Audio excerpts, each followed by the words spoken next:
myself or suffer the consequences. The wisdom of Elijah is inside of the conscientious, so I move.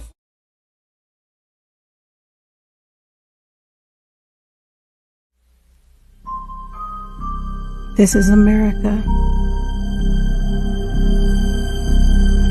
The greatest atrocity against mankind. American chattel slavery. If you traced your lineage, what would you find? Do you know where your roots lead to?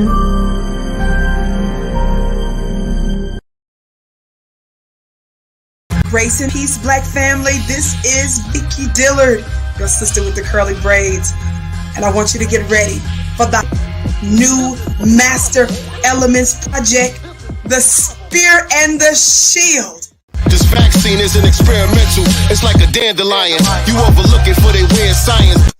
DJ RP Beats and Sincere Love the God have taken this time during the pandemic to carefully craft the soundtrack to Black empowerment, with hot tracks like God Mine, featuring Sadat X of the legendary group Brand Nubians. We never die. I made an ancestral shrine. Let's see what's in the God's mind. Listen, I'm a law and a person of sincere love the God. That mean your arms too short like Carl Anthony Shaw. God painted me black. God painted me black. Thanks for that. I'm a original man. A letter to Dr. Francis Cress Welsing. I shake to the ancestors. Dear Dr. Francis Cress Welsing, I just wanted to thank you for all the lessons you left us. So yes, I'm more than grateful. And the controversial song Buck Breaking God Today. Why every black show they gotta have a transgender? Either I'm crazy or this gotta be a planned agenda. Get ready, Black family. This is a much needed project. This is The Spear and the Shield. The worst kind of racism is the racism that pretends that unequals are equals. And that's what they've done to you. And they got this whole new concept called a colorblind society. And what colorblind society means, let's be blind to black folk, pretend we don't see them. And they're hiding and smothering it again for you. And that's what it means. Now, where did that come from? It came from some of the white civil rights think tanks out of Washington. After the civil rights movement, what they wanted to do was say, let's bury the issue with black folk. And they gave our civil rights leaders a chance after the civil rights movement that made the difference. They didn't take it. Our black leadership displayed inappropriate behavior coming out of the civil rights movement. Throughout the civil rights movement, when they should have been focusing on the real issue, they didn't do it. Instead of focusing on correcting the historical damage that had been inflicted on black folk, they started messing around with civil rights and integration and never touched the problem. Ran all over the country, thinking that by taking down the signs over the water fountains or the bathrooms about colored only or black only, that they were dealing with racism. They didn't even touch racism. Racism was 3 stories down. Getting a black folk to sit in a white restaurant or sit on the front of a bus has no meaning at all. The second thing they did was they never had a plan. They ran all over the country from one demonstration, one march to the next one, never had a national plan about what they're going to do when they get there and what the next generation of blacks are going to do. And thirdly, they never built an institution to carry out a national plan. And when they did that, whites then changed their policy on blacks. They figured out black folk had displayed this inappropriate behavior and missed the boat. So what they did then, they said, let's put the moves on them. Johnson then wrote a law saying, you got to correct the conditions of black folk in 1965, what's called the Affirmative Action Bill. When that came out, they put the moves on us to smother the issue again. Affirmative action was supposed to have been intended to correct those structural inequities between blacks and whites that have occurred as a direct result of all those years of things I'm talking about. As soon as the bill came out, whites immediately started changing it and black leadership bought it. The issue was supposed to be going this way. Watch how they flip the glasses upside down on you. The issue was supposed to be correcting historical what has happened to blacks historically by racism and discrimination. They switched and said, let's not talk about historical, let's talk about present day and the future. You're supposed to have been dealing with racism, which means group-based. They said, no, forget about that. Let's deal with individual discrimination. The issue was supposed to have been focusing on dealing with things that have happened to black folk They changed it. Now let's deal with issues pertaining to everybody. Women, gays, handicap, everything else. And when they did that, they destroyed affirmative action.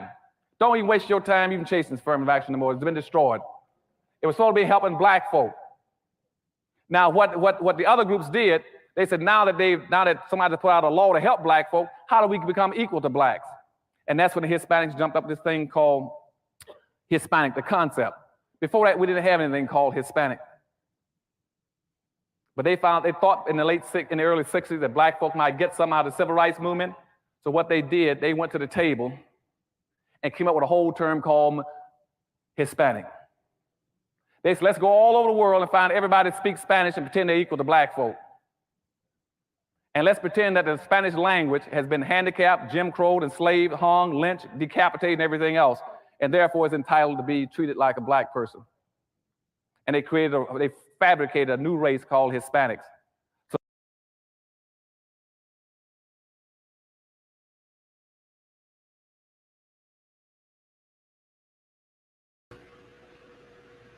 My bad, family. My bad. I'm a little bit off point over here. With my buttons. No.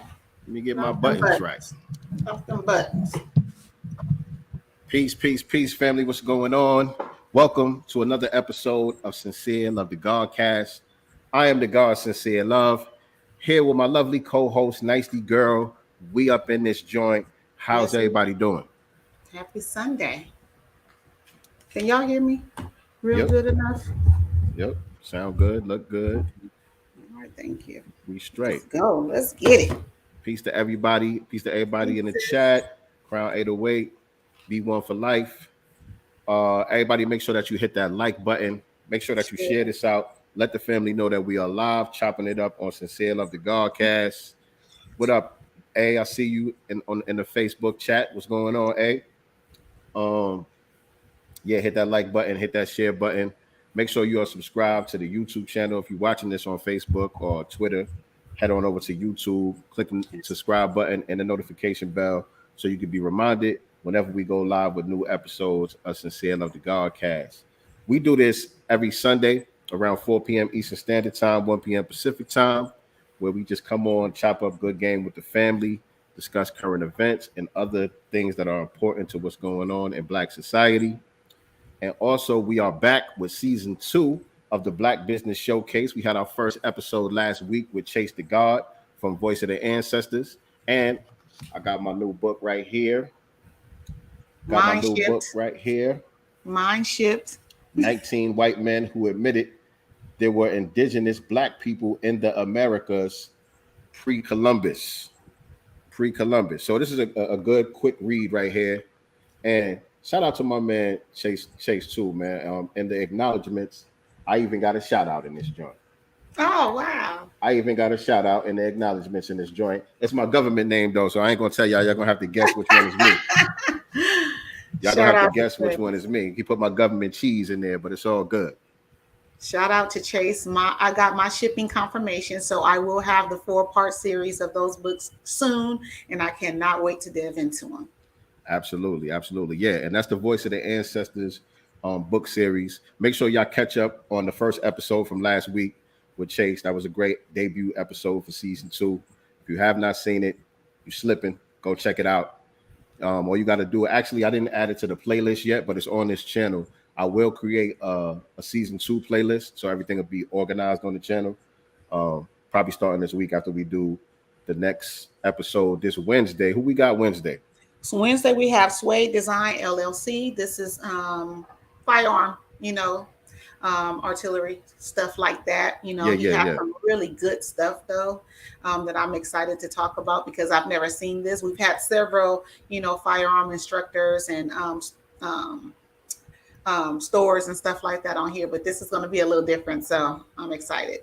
Yeah, and shout out to G&G Firearms out there in Jersey. This was an alley-oop for my brother Greg out there from G&G Firearms, plugging us in with the next guest. So that's going to be Wednesday, 8 p.m. Eastern Standard Time, 5 p.m. Pacific Time. We're going to be chopping it up with that brother about his business and his products, and you know how we do it.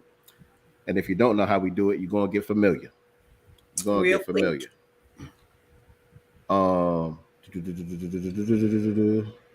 Yes, the Gods is back. Shout out to Jackson Harlem in the chat. Hi, Virgo Venom. Peace and Black Power family, my new favorite podcast. Thank you. Thank you. My best friend is a Virgo, so we get along already. You my new bestie. All right. She said, I love you both, and I follow both of you on all platforms. Keep up the great work. I see you both growing even bigger. I say thank you. Appreciate that. Definitely. Again, make sure that you like and share so that, you know, we can continue to spread the message. You know, platforms like ours, you know, don't get boosted in the algorithm like that. You know what I'm saying? We can do everything right. We can follow all the rules, but we still get shadow banned on these platforms. You know what I'm saying? So you guys are our street team. You guys are our promoters. So those of y'all who appreciate what we do here, just make sure that you spread the word, man. Don't think that your platform is too small. Sometimes people think, oh, ain't nobody really following me. I only got 5 followers. My page is private. But share it. Even if one person clicks on it, you know what I mean? We good money. We good money. Shout out to Kid Gravity in the building. What's going on?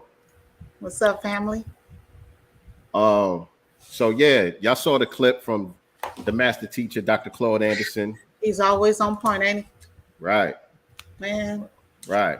Talking about how they created this Hispanic category out of whole cloth. It didn't exist really prior to the 1960s. As soon as they seen foundational Black Americans look like they was about to get something that was specific for them, that was going to create some type of progress for our people, they found a way to latch on to it by just creating a whole nother category and pretending that they were aggrieved just as equal as foundational Black Americans. And that's where we get this whole Hispanic thing from. And that's where we get this whole illusion of a Black and brown coalition. And so that's the topic for today. That's the theme for today. The Black and brown farce. You know what I mean? We've talked about it plenty of times on here, and we're going to continue to beat the drum and spread the message because some people still don't get it. You know what I'm saying? Some people still get confused because, you know, you might be cool with you know, your Hispanic homeboy, or you might got a Hispanic baby moms out there somewhere. You know what I'm saying? You got some Latinos that you grew up with, that you rock with, and that's fine. We all do. I got plenty of Latinos that I'm cool with, that I rock with, and all that. But you know, this is about group. This is a group sport. Business. This is a group sport. You know what I'm saying? So when it comes to politics and race and all of that, we have to play as a team. Otherwise, we lose by default, as Claude Anderson has taught us. You know what I'm saying? And so they play as a team. You know what I mean? They might be cool with you. They might be laying up with you. Visually. But when they get out of bed with your ass, they go play with the Hispanic team. They go play with the brown team. You know what I'm saying? The Black and brown coalition has never been a reciprocal relationship. You know what I'm saying? It has always been one-sided, meaning Black Americans carrying the water, putting in all the work, clearing all the brush, creating pathways and lanes for everybody else to get into. Kind of like Pan-Africanism. Same thing. Same thing. No different. No different.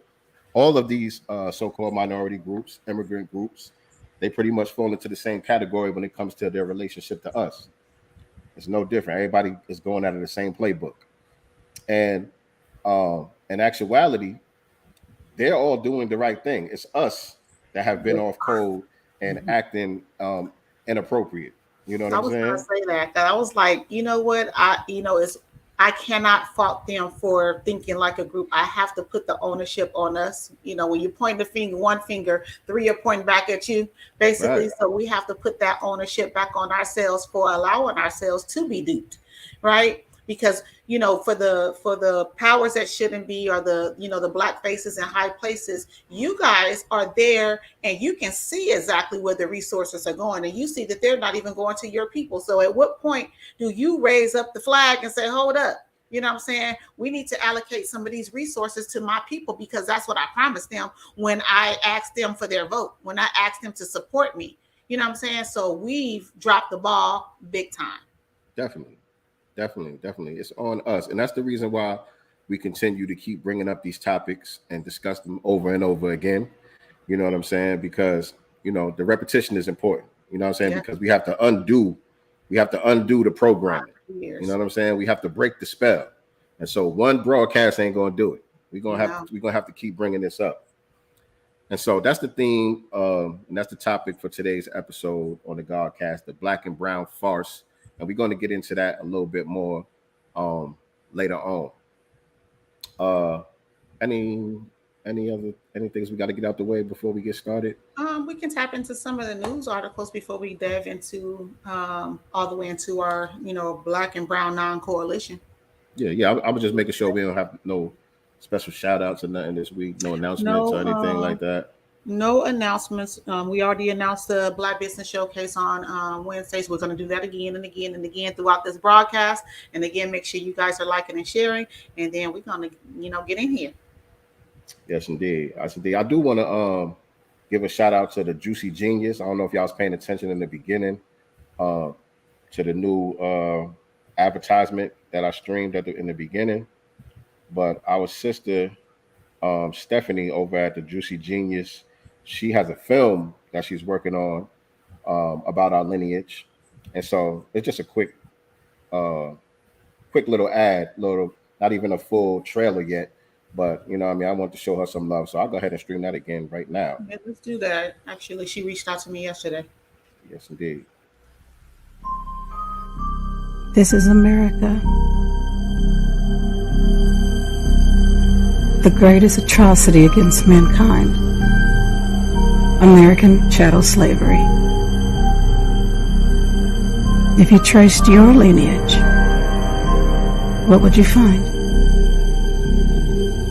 Do you know where your roots lead to? Yeah, so from roots to reparations. So that's something that she's working on, something that's in the making. Shout out to her. Shout out to that beautiful sister. Yeah, she's been in the spaces lately, trying to organize and, boots to the ground. And I'm in agreement with that. I've been in some of those spaces lately, just listening in. And I understand where a lot of the people who have been putting themselves out on the forefront, are saying, hey, and I understand they also want on code. We only need on code people, by the way, because everybody isn't built for this one, and everybody isn't out here trying to seek the same thing. We do have, agents of chaos, and a lot of people that look like us that do not want us to really get reparations. So we have to be very clear on who we have boots on the ground out here speaking to our people who may not have heard the message, right?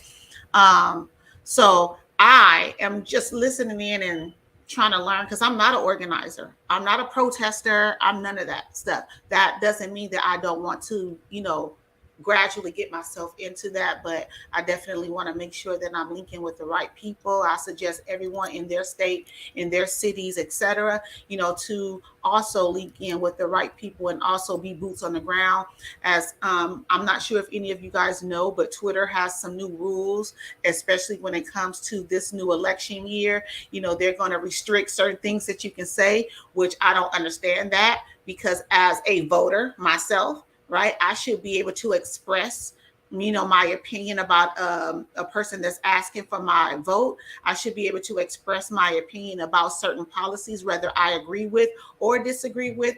And I find it very interesting that they're choosing now, to really push this out here. We know that they're targeting us because we ain't with the shits no more. You know what I'm saying? So this is not going to be a resource for us. Only social media is not going to be a resource for us. So boots on the ground is going to be our best bet in a lot of ways. And I don't think that our message needs to be all over social media. Some things we need to keep amongst us. We don't need to let the left hand know what the right hand doing and vice versa. So I myself want to be boots on the ground, but I'm just trying to figure my way through it. And I recommend everyone else do the same. Right. So what are they talking about with the new rules on Twitter?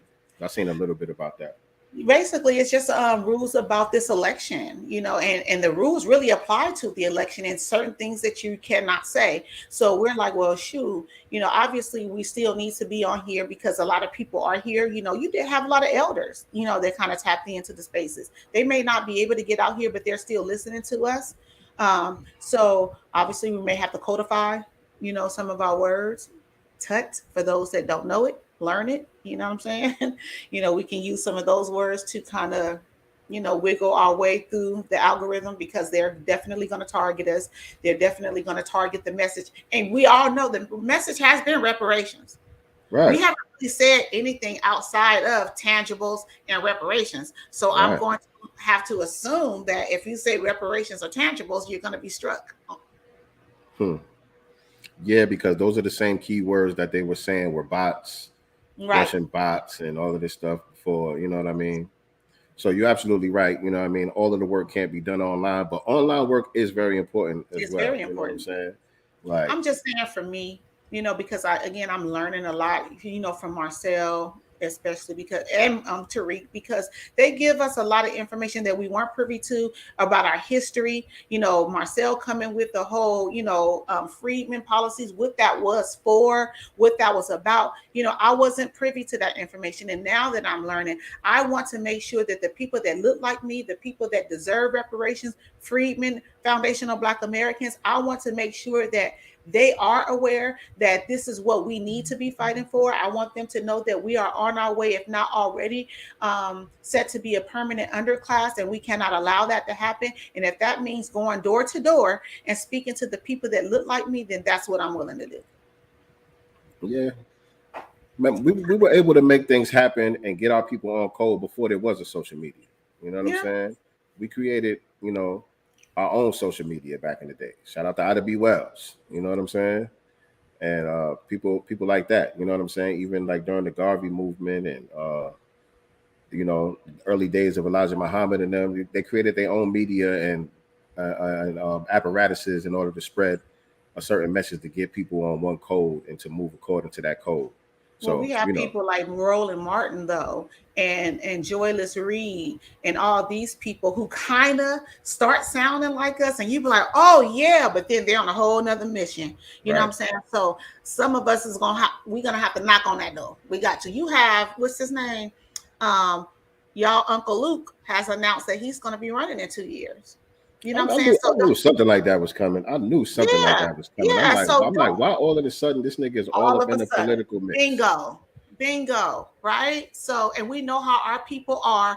Oh, that's Uncle Luke. Oh, Doodle Brown. They ain't thinking about policies. They don't know that this man isn't really for reparations and foundational Black Americans getting anything. He's vote blue no matter who, although he tries to act like it's more about who's giving what. He's not about that life.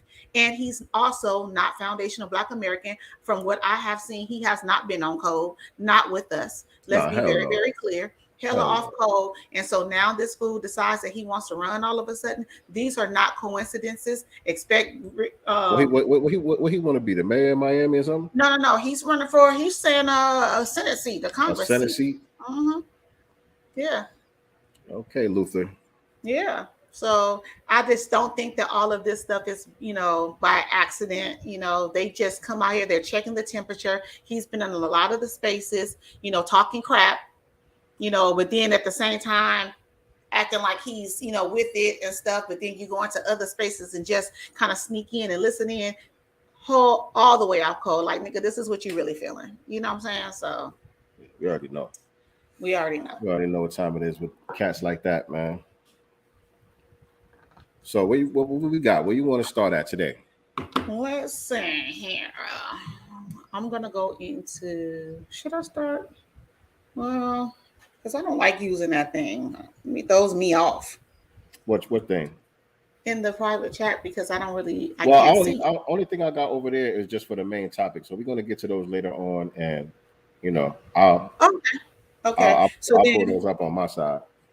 All right, well then I'll go to I'll start with so Teslin Figaro, I think that's how you say her name. She posted on her Instagram today, I believe, as well as on Twitter. But basically, Byron Allen said it was never a good idea to call the Black news, and Black is in all caps, by the way, you guys, Black news channel, the Black news channel. However, he does own the Griot Black podcast network.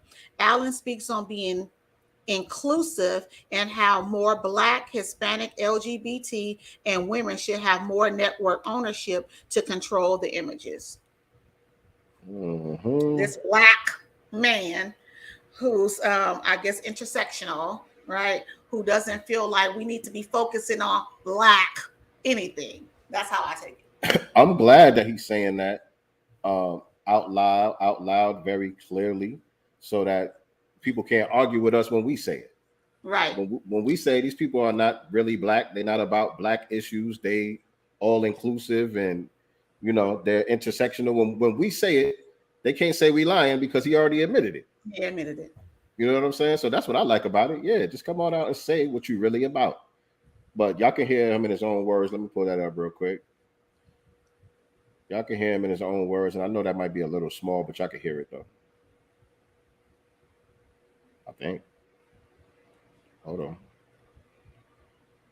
Griot is West African for storytelling, historian.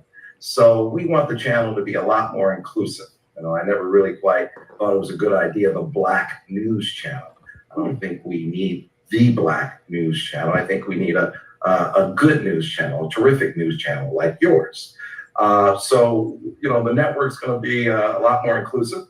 It will be far more focused on lifestyle, entertainment, news, and sports.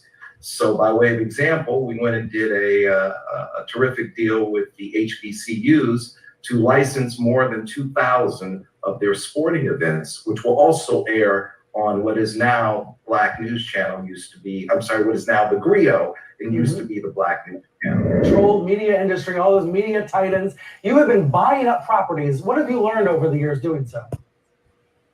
We don't have enough diversity in ownership. We don't have a real democracy until people really own these assets. Women don't own these networks, and they don't control their image and their likeness and how they're produced and depicted. Asian people are pretty much non-existent in the media landscape in terms of how we're depicting them or even seen. A lot of the Spanish language networks are owned by people who don't even speak Spanish. And gay people don't own their networks as well as African Americans. We need to own our networks, control the narrative, control how we're produced and depicted and seen around the world. And until all of our voices are heard, then we don't really have a true democracy. So I think it's important that we have real support from corporate America. The Black News Channel failed because it didn't get subscriber fees. So by way of example, CNN collects over $1 billion a year in subscriber fees. When people pay their cable bill, $1 or $2 goes to CNN.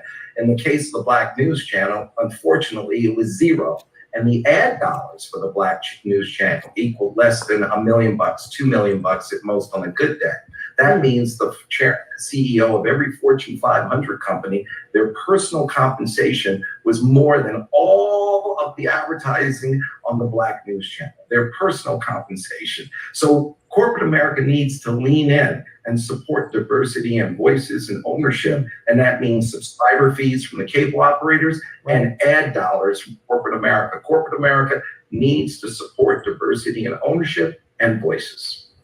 We changed the name from the Black. So listen, there's a lot that we could unpack right there.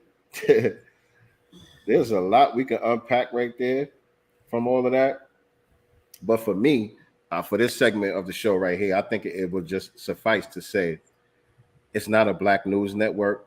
No. You know what I'm saying? The only thing Black about it, as he admitted in his little spew right there, is going to be the entertainment and the sports. That's all. You know what I'm saying? The entertainment and the sports. Other than that, this is all-inclusive, intersectional, diversity, anything but Black. You know what I'm saying? Just imagine, because I see him talking about everybody. And if you notice yet again, which also pisses me off, when we talking about Black, we separate Black man and Black woman. Mm-hmm. If you notice that, it's when he talked about the Asian community, he didn't separate the Asian woman from the Asian man. It was just Asian. But when he spoke about the Black woman, it was the Black woman as a separate category. You know what I'm saying? I don't like that. I don't like that division. I say don't subscribe, don't watch it, move on. Come watch us over here. Watch us over here in the new Black media. You got us. You have Kid Gravity. You have Marcel actually has a YouTube channel. Who else do we have? We have Black Alpha Network. There's so many people that you guys can link with. here in the new Black media. Of course, you have Tariq Nasheed, you have Jason Black, you have Professor Black Truth, the trilogy. You know, tune in to us if you want real news. That's just what I'm gonna say on that. Yeah, and it will fail. Ultimately, it will fail. Yeah, he wasted his because just basic business principles, right? They say in marketing, if you're marketing to everybody, you're marketing to nobody. Right. You know what I'm saying? The riches are in the niches. So you have to have a clearly defined target audience, especially in media. You know what I'm saying? You have to have a clearly defined target audience that you're trying to reach with your message. And so when you spread it out like that to just everybody, you ain't really talking to nobody. You know what I'm saying? There's nobody that's directly relating and saying, "Oh, this is representing me." You know what I'm saying? This is somebody speaking in my language and my voice. No. So ultimately, it will fail. You know what I'm saying? I blame Strappy and Tone Tits for him because they threw him down everybody's throat. Well, he used them. He used them. They use each other. They try to use get each some other. black credentials. Yeah. They use each other. Yeah. But he wasn't under any illusion though. That's the difference. Yeah. He wasn't under any illusion. You know what I'm saying? They were. They thought that was their man. Right. Bingo. Always been. Right. I mean, he ain't even married to one that look like him. Let's just, you know, you know, you got to lay beside somebody that looks like you.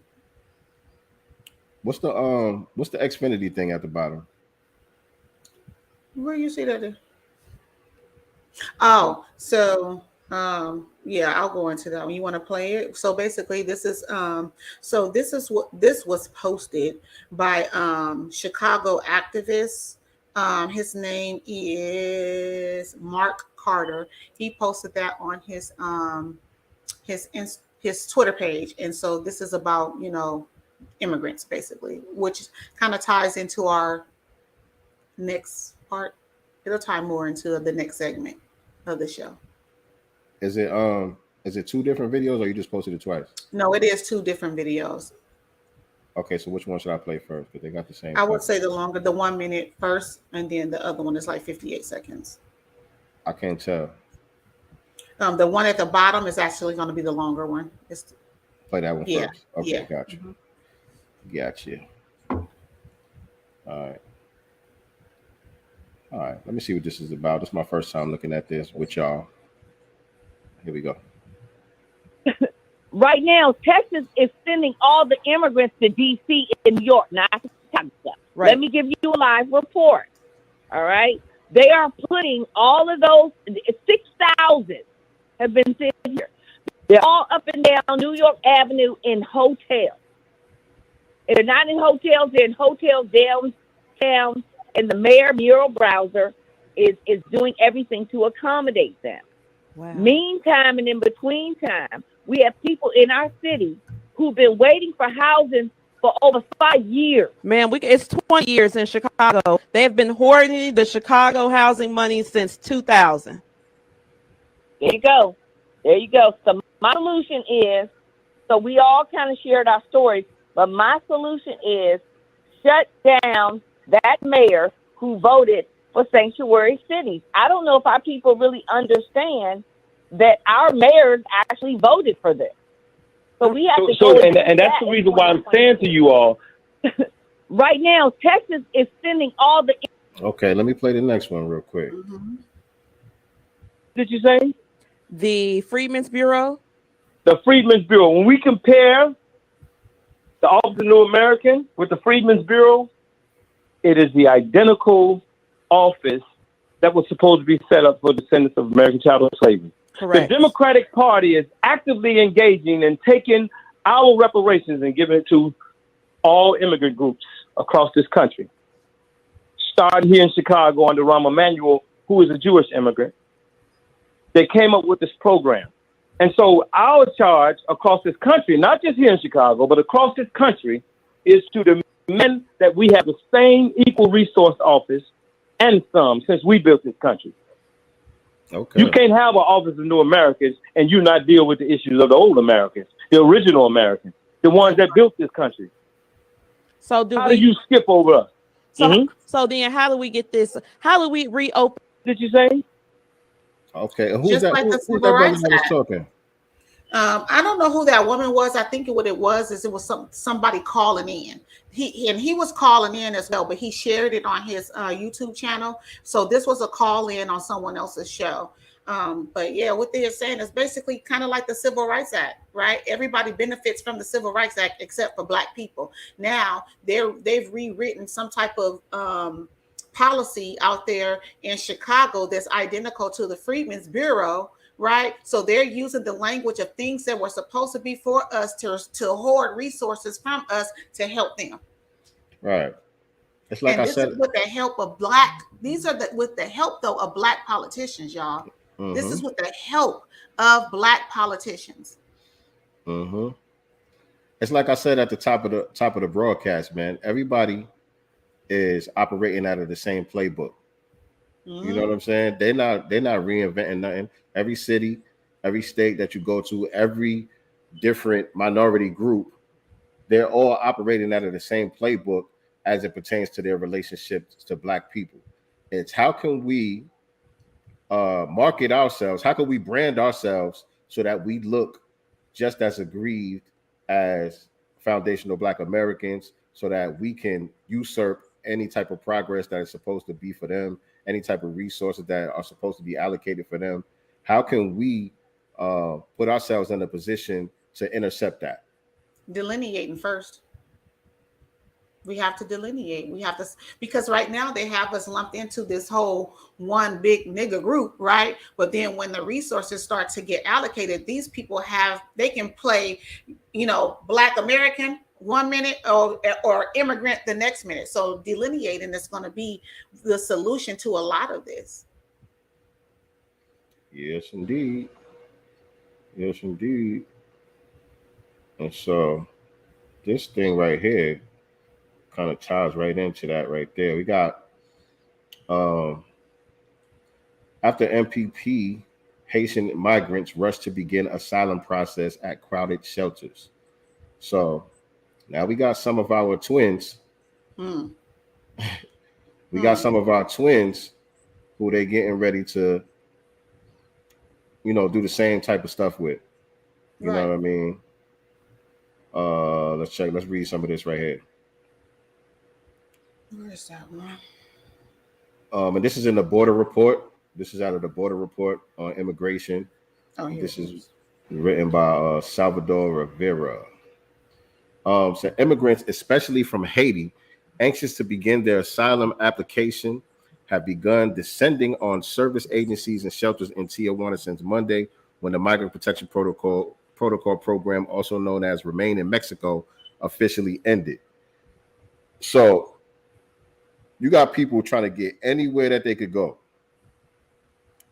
rather than staying in their homeland and fixing what's going on there. Right. You know what I'm saying? As foundational Black Americans do. It's the government. Shelters such as Salvation Army Facility have some volunteers and staff helping migrants launch the asylum process. This has led to a crush of people at the shelter, where dozens of migrants are congregating on a daily basis waiting for their turn. But overwhelmed by staff at the shelter, they have now placed 2 large banners outside the building in Creole and Spanish, telling the migrants there's no longer any room or available immigration services.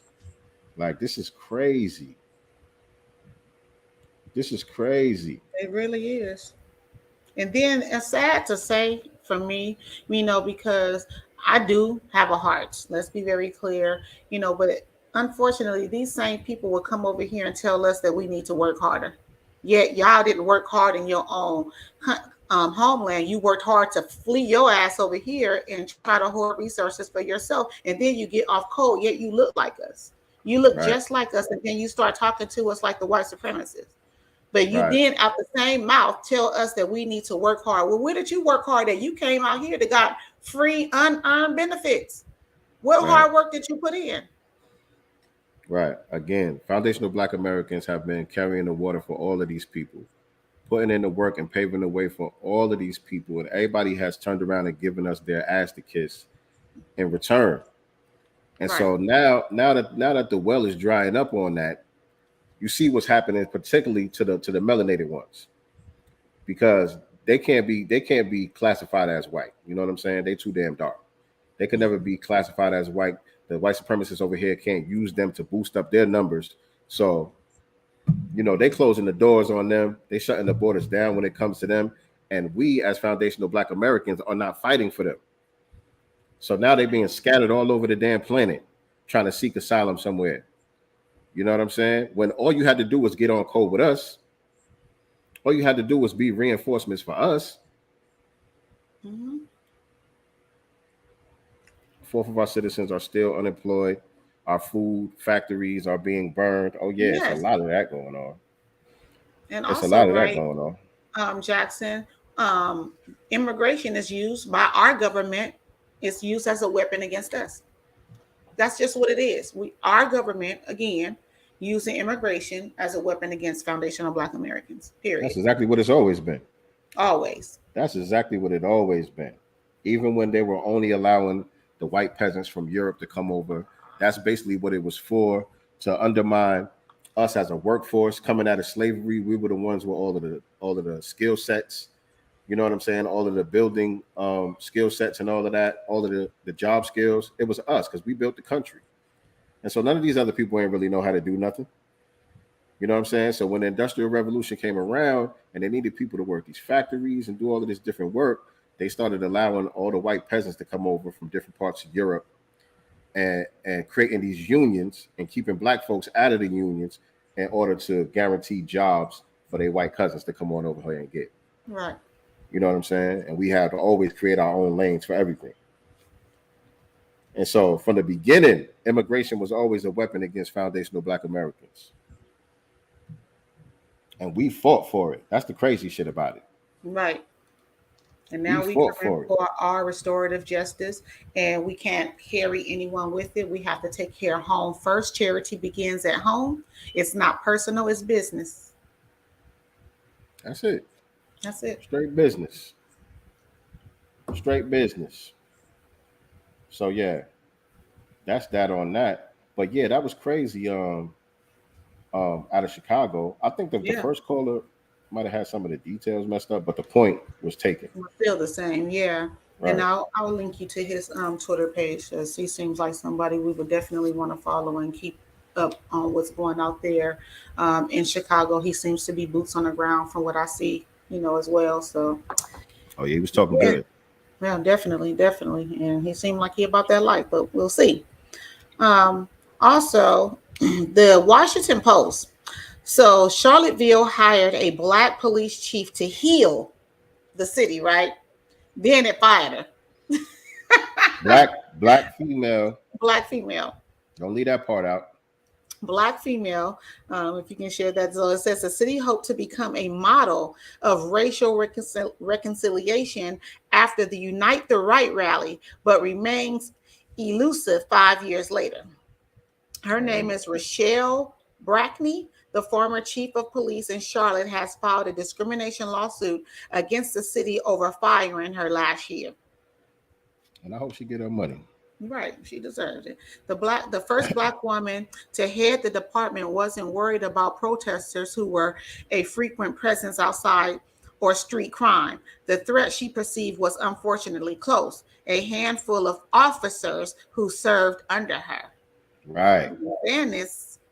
Right. A deputy had just briefed her on an internal probe of the SWAT team. It found widespread issues, including officer making crass racial remarks and one apparently showing a trainee how to hide misconduct, according to the internal report obtained by the Washington Post. So this is her right here. Strong in the face. What's her name? Her name is Rochelle Brackney. So they hired her to be the chief of police down there in Charlottesville. After y'all remember that whole Charlottesville Unite the Right rally that took place out there. She was supposed to come in and give it the illusion. Really, that's what she was supposed to do. Give it the illusion that there was some healing. I think they even got a black mayor too. I think they got a black female mayor out there, and they put her as the black police chief. So this was supposed to create the illusion that no, see, Charlottesville, everything is cool down here. You know, we had a few rowdy ones at the rally, but no, Charlottesville is cool. That's what it's supposed to give the perception of. But then these people was so goddamn racist. They don't even want to follow her. They can't even work under her. Right. They're not trying to be subordinate to no black woman. You know what I'm saying? No black person, period. But a black woman at that, they're not trying to be subordinate to that. So they became so rebellious that they just decided, almost like what happened in that other little town in Carolina, where the whole goddamn police force just quit. Right. Same type of shit. They just basically protested doing their job until she got fired. And so they got her up out of there, and it got so bad that she felt so unsafe that when she came out of the building from getting fired, she had to carry her weapon. She took her weapon out the holster to walk out the building. Like, I don't know if these niggas are gonna try something. Right. You know what I'm saying? But that's how unsafe she felt. Here in one of the paragraphs, it says, in a text, one disgruntled member wrote they should take over command staff, a comment Brackney took seriously, but some officers felt just blowing off. Some officer was saying basically he was just blowing off steam. So when she was trying to take threats, seriously, they're telling her, other white officers that are under her, don't take that seriously. He's just blowing off steam, just saying stuff, don't worry about it. He wanted her to do everything that these other chiefs have been doing. And it sounds like she didn't want to do that. Right. And like Kid Gravity said, she was a diversity hire from the jump. It was just there to create an illusion. It was never supposed to be taken serious, but it wasn't supposed to get this far either. Right. That's the crazy shit. You know what I'm saying? They messing up the illusion because they like, no, I just can't fake it. I don't even like how it looks. I don't even like the optics of this. You know what I'm saying? And so best believe that Rochelle, whatever her name is, she was with the program of creating the illusion. You know what I'm saying? It ain't like she was really going in there gung-ho trying to reform something, trying to get justice, like she pro-black or something like that. No, they picked her for a reason, but it's still too much for them. Same thing like that lady that went to that town. She wasn't even the police chief. She wasn't even over the officers. She was outside of the police force. What was she called? The city something? The city, some special office that the city has where she goes to these different cities and she does like diversity training. That's basically what she does. She, you know what I mean? She takes everybody to the Black History Museum and do some diversity training. And they wasn't even with that. They said, you know what? We quit. Get your black ass out of here. Right. And instead of, they saying it's a handful, they keep minimizing. Even when you're reading the article, it was a handful of officers that refused to take orders. Whole department. Blah, blah, blah. But if it was just a handful, why not fire the handful and keep the lady? She's the damn chief. Right. All she doing is her job. How'd she get fired? How'd she get fired? It ain't like they said that she did anything wrong. She wasn't following protocol or she overstepped her authority or nothing. They just saying, fired her with them. Yeah, they fire her. A piece of work. So white supremacists are going to white supremacists. Let's just be clear. And they're definitely going to cape for one another. That's what they're going to do. So News Totter. This is on newstotter.com. Make sure you guys are following them also on Twitter if you haven't already for updates on news that pertains to the Black community. So Baltimore officer formerly charged in Freddie Gray's murder promoted to captain in the same department.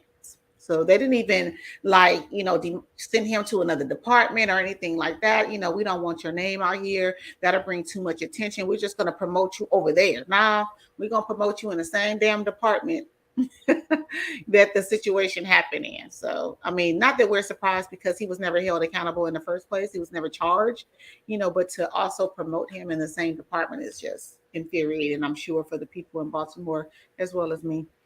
One of the officers charged in Freddie Gray's killing has received a promotion within the Baltimore Police Department. The female officer went from being a lieutenant to captain last week, 6 years after charges against her were dropped. On Friday, August 5th, Alicia White, one of the 6 officers cleared in 2015 of charges related to Freddie Gray's death, was promoted as the captain in the performance standards section of Baltimore City's police force. Okay. Yeah, so these people don't get fired, they don't get transferred, they get promotions. That's for damn sure. You know what I'm saying? I got the wrong news total article pulled up. See, I just liked it, if that helps you.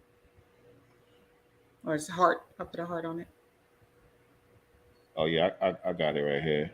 But it's crazy because the one that I pulled up is kind of like the same type of situation.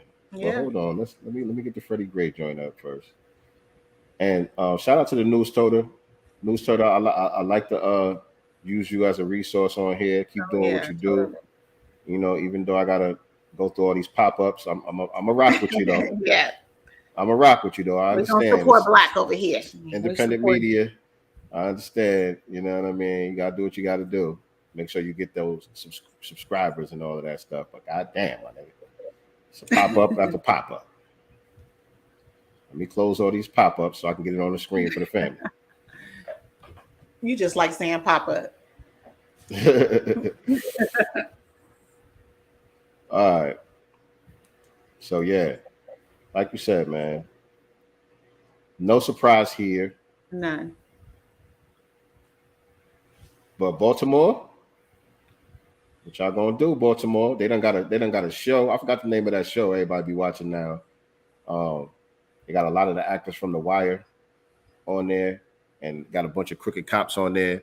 I watched like 2 episodes. They had it playing at the barbershop, and I heard Freddie Gray's name at least 1,000 times in them 2 episodes. Every other sentence, they say Freddie Gray, Freddie Gray, Freddie Gray, Freddie Gray, Freddie Gray. That's crazy. And it's no justice for this man and his family and the community out there in Baltimore. They rubbing it in the face by promoting this man. Didn't they get rid of the prosecutor? Yeah, that female. I forget her name. Mosley, they got rid of her. Yeah, they got rid of her. Same type of situation like we just read about down there in Charlottesville. Damn near the same type of situation. Isn't this situation with her name Brianna Greer's kind of a Freddie Gray kind of situation where she was also placed in one of those vans or paddy wagons, whatever you want to call them. She wasn't, tied in or whatever, and so they were driving reckless. She ended up falling out.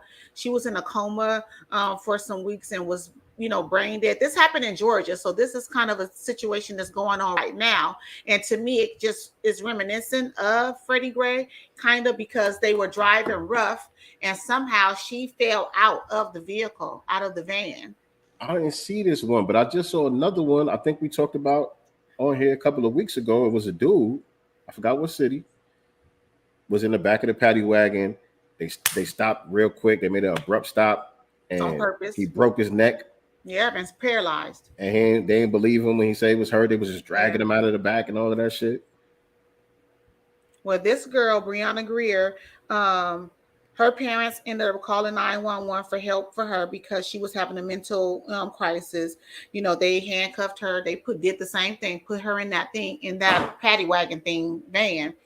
And they were driving reckless, obviously, and somehow she flew out. The doors open while they were driving. She flew out, sustained a head injury, a brain injury, and she was on life support for a week or 2 weeks or something like that, and was determined brain dead. Yeah, I didn't even see that one. Yeah, and she's a mother, young woman too. She was young, but yeah, that's an ongoing situation right now. That didn't happen not too long ago. So. A lot of these. This one right here was kind of like the same type of situation what we seen out there in Baltimore. 5 years after a prosecutor Oh, found yeah. no reason to charge a white cop who violently beat a black man during a traffic stop, a jury took just hours to convict him thanks to a legal loophole.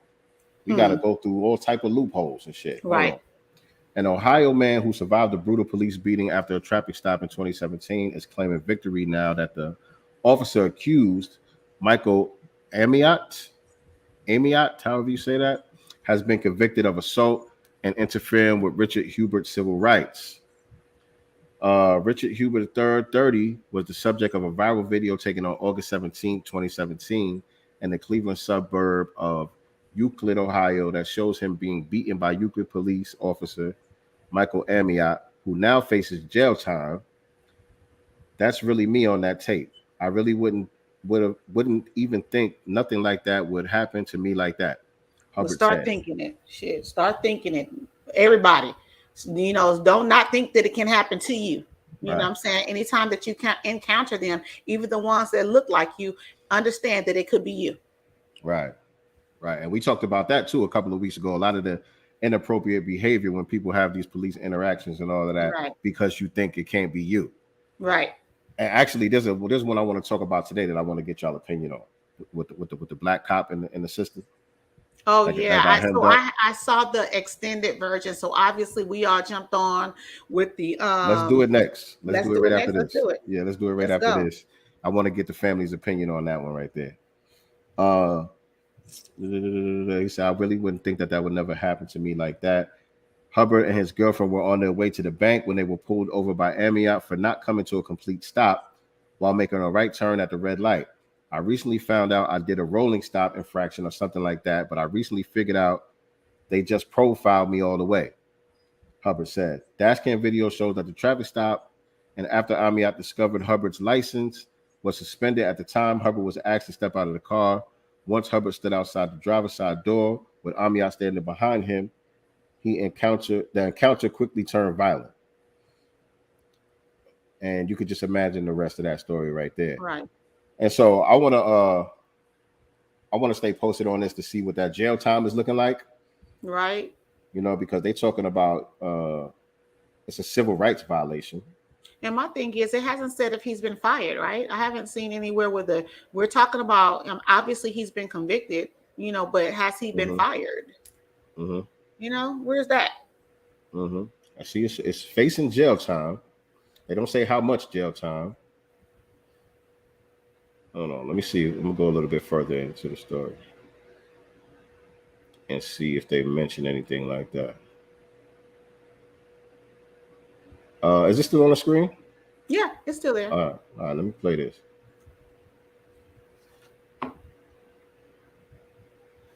That's what I'm saying.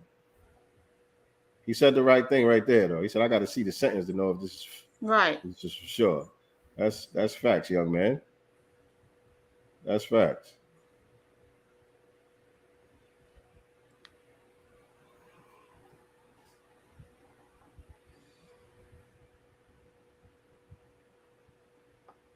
What you trying to load a video?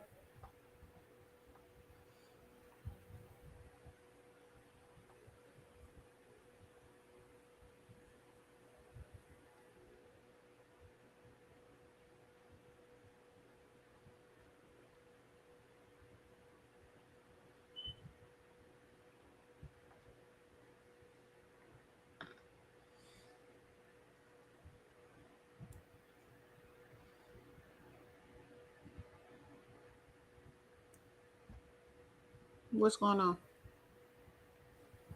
Say what? What's going on? You can't see it? I see just the part that you was reading, but nothing else. It's just silent. Oh, damn. I thought it was playing. No. I'm sitting here like, I'm over here watching this shit. I thought it was playing. No. My bad. More nicely, man. You let me go that far? Yeah, I was like, what is he doing? Now I gotta say something. Right. Y'all know he old. He getting old. Y'all just work with him. My bad. I thought it was on the screen. I asked you, could you see it? Yeah, well, I thought you was talking about the part that you was reading. I was like, yeah, I can see it. All right, check this out. There you Check this out. Oh, you can see it now? Oh no, here you go. At the bottom. All right. My bad, fam. The sense is for me to be like, all right, it's for sure. An Ohio man who survived a brutal police beating after a traffic stop in 2017 is claiming victory. But it's kind of hard to put a police officer in jail with all the resources they got. So, you just gotta take whatever they can give you, man. The Ohio cop caught on camera punching and kicking 30-year-old Richard Hubbard has been charged and convicted of assault and interfering with Hubbard's civil rights. We had to win this case in the court of public opinion. Ohio is just one of a few states where citizens can petition a judge to arrest somebody if they feel like they have sufficient evidence. Thanks to a legal loophole, Euclid police officer Michael Amiot now faces jail time. And the way Hubbard's supporters helped him find justice in this case will shock you. An Ohio police officer is now facing jail time after changing Richard Hubbard's life forever. That's really me on that tape. Like, I wouldn't even think nothing that actually happened to me like that.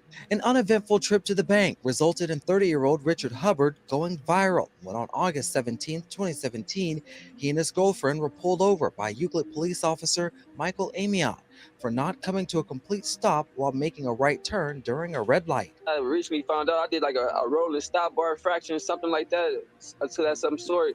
But well, I really just figured out they just profiled me all the way together, but... Dashcam video shows the traffic stop, and after Amiot discovered Hubbard's license was suspended at the time, he was asked out of the car. Once Hubbard got out of the car, the encounter quickly turned violent. Amiot can be seen kicking and punching Hubbard.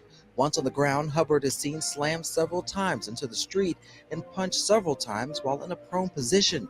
Several minutes into the attack, other bystanders started recording the beating on their phones. There was a couple head injuries, a couple neck injuries, back injuries for sure. But the head injuries was more kind of serious because he was slamming my head on the pavement and everything. Hubbard was charged with resisting arrest and not following police instructions. Those charges were later dropped. Following a 45-day suspension after the violent arrest, on October 13, 2017, Officer Amiot was fired from the Euclid Police Department for violating department policy, according to a WYKC report. A year later, however, on October 22nd, an arbitrator ruled Amiot must be rehired to the Euclid Police Department, given back pay and complete additional training, according to a Cleveland.com report. Meanwhile, Hubbard and his girlfriend filed an excessive force lawsuit against the city of Euclid for $450,000 that the city agreed to pay in April of last year.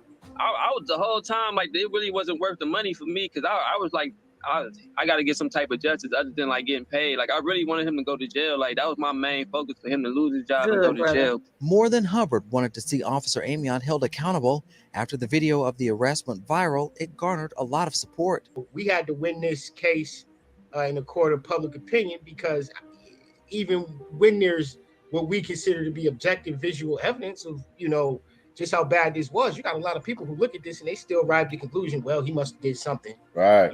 He must have done something.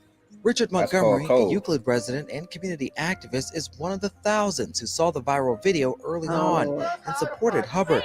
He also realized accountability would be hard to come by, relying on local prosecutors, so he exploited a legal loophole to help Hubbard and his attorney find a path to justice. Ohio is just one of a few states where citizens can petition a judge to arrest somebody if they feel like they have sufficient evidence. Montgomery says once they gathered enough community support for the petition, Ohio Revised Code 2935 Section 9 kicked in, which says in part, a private citizen having knowledge of the facts who seeks to cause an arrest or persecution may file an affidavit charging the offense committed with a reviewing official. And in this, look, they had to go through all of that. They had to go through all of that to figure out a way. And so for that, I will shout out to the brother. I know, it looked crazy with him showing all 32 teeth in that picture with Joe Biden and all of that. You know what I'm saying? But in this case, he kept his foot on the gas. He didn't, you know what I'm saying? He stayed on the job. It wasn't no Benjamin Crump appearances. You know what I'm saying? And they really, really trying to get justice for the young man. And the young man ain't out here talking about forgive, and right. I got my check and ain't no racism, and you know what I'm saying?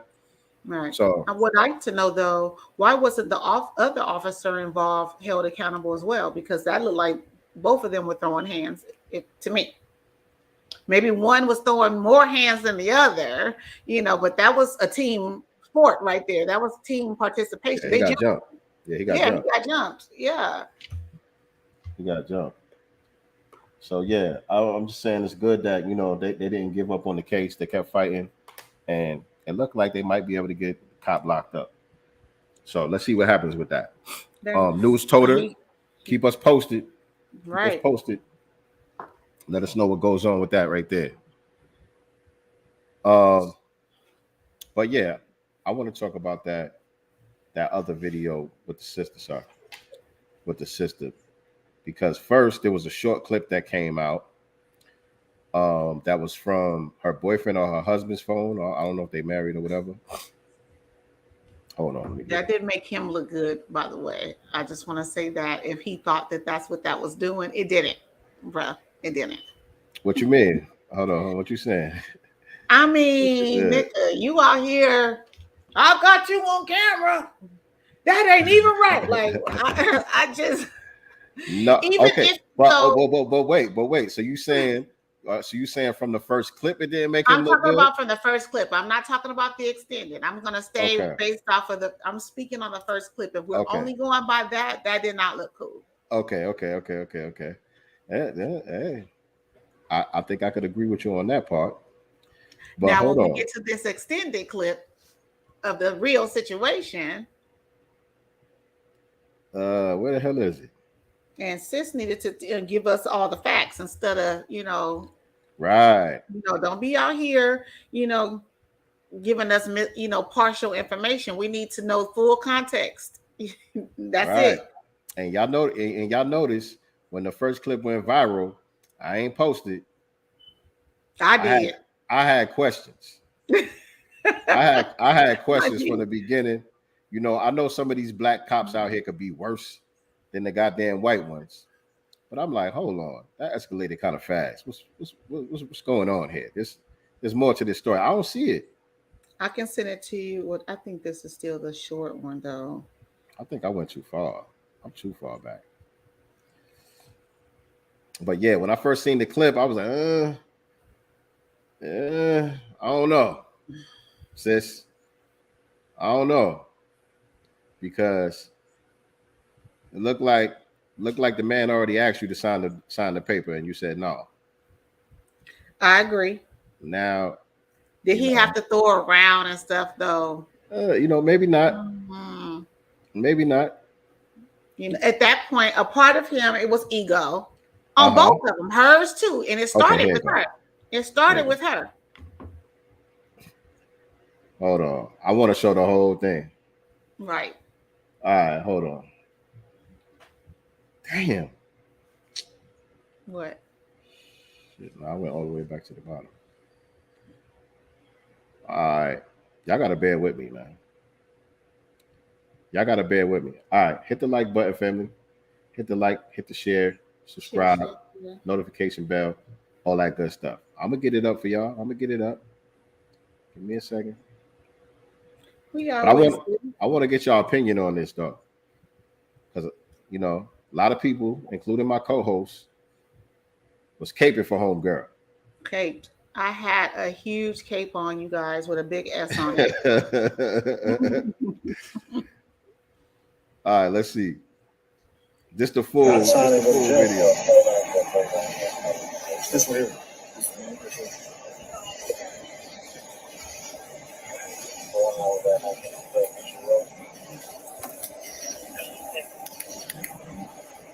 That's your license.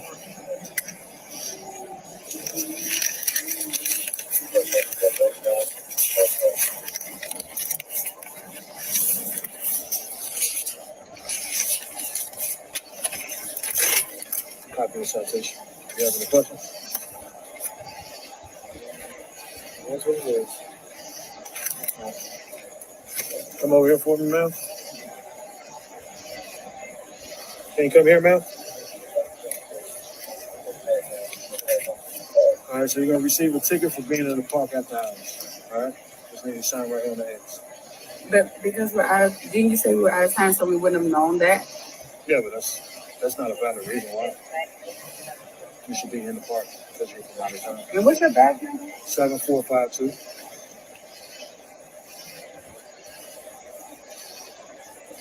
And what's your name? I wish I could pause it, but I can't. What's your first name?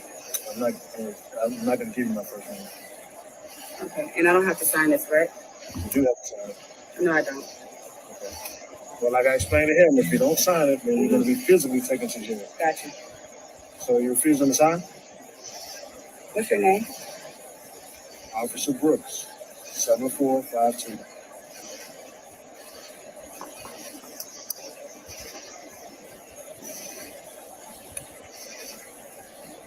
What's the badge number? I gave it to you 2 times, man. Okay, I'm asking again. And I'm not giving it to you. Okay. Are you going to sign it? No, because I want your badge number. That's fine. He already told you what's gonna happen if you don't sign it now. He just asked you if Right. you're gonna sign it. You said no. And that's when that nigga should have stepped up and said, girl, sign this shit. Your goofy ass. Hey, listen, man. She said she's not signing it. Put your hands behind your back. Sir, Ma'am. you're hurting me. Okay.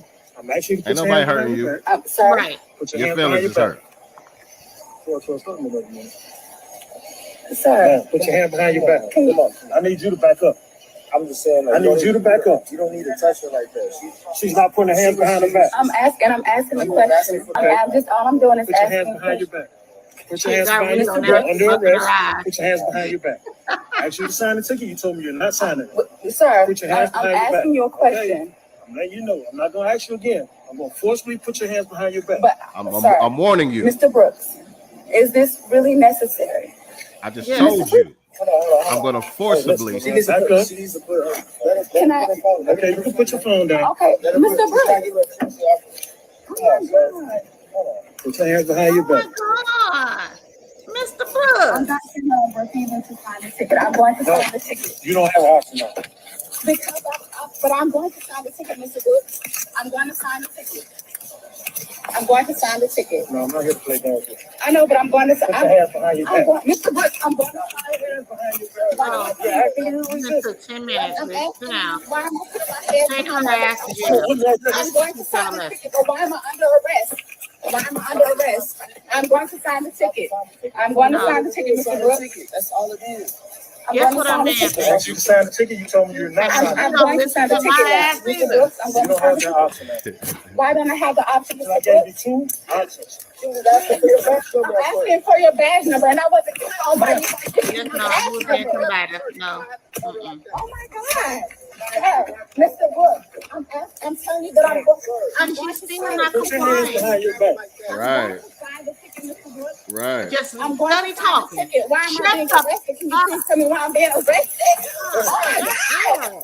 I'm so sick, my God. Please, in the name of Jesus. Please, God, in the name. Why am I being Oh, arrested, Lord. Mr. Brooks? I'm Jesus going to tried sign to the give you a ticket. chance and you Not didn't the listen. name of Jesus. Mr. Brooks, Yeah. why am I being arrested? Why am I being arrested? I don't understand why I'm already being told arrested. Can you you. please tell me why I'm being I arrested? already told you why you being Not arrested. signing it. Several times. And look, at that point, her dude kind of got quiet because in his mind, I'm thinking this is me thinking what he's thinking. Her ass don't listen to me either. This is the same shit that I go through when we have a little disagreement and she study talking and barking instead of trying to listen some other time. I think he was happy at that point. It was a part of him that was happy that this happened. He's probably gonna go home and say, see, when we had that little argument, I told you just be quiet and let me talk, and you kept barking and escalated shit to the neighbors calling the police. This is what I be talking about. Sometimes you need to shut the fuck. I'm just saying she needs That's probably true.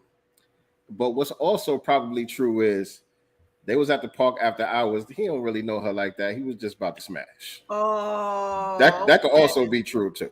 You know what I'm saying? Like, this ain't really my You don't know it lady. like This ain't really my lady. I ain't, you know what I'm saying? And Yeah. plus, we ain't got to be super Negro. You know what I'm saying? I seen Star said earlier, would he have done that to a Becky? Fair question, Star. Fair question, probably not. But my question too is, if that was a white cop, would she have done that? Right. If that was a white cop, would she have walked to her car like she did? Right. when she said, "Hold up, let me go get my phone," and walked to her car like she did, that could have got you shot. Right. Would she have done that if it was a white cop? She was wrong, y'all. I don't like to see it. Yeah. I don't like to see the sister getting roughed up like that. You know what I'm saying? It don't look good. But she was wrong. I don't think he was hurting her though. When you look at it, really, when you're looking at the long version, He could have really overpowered her.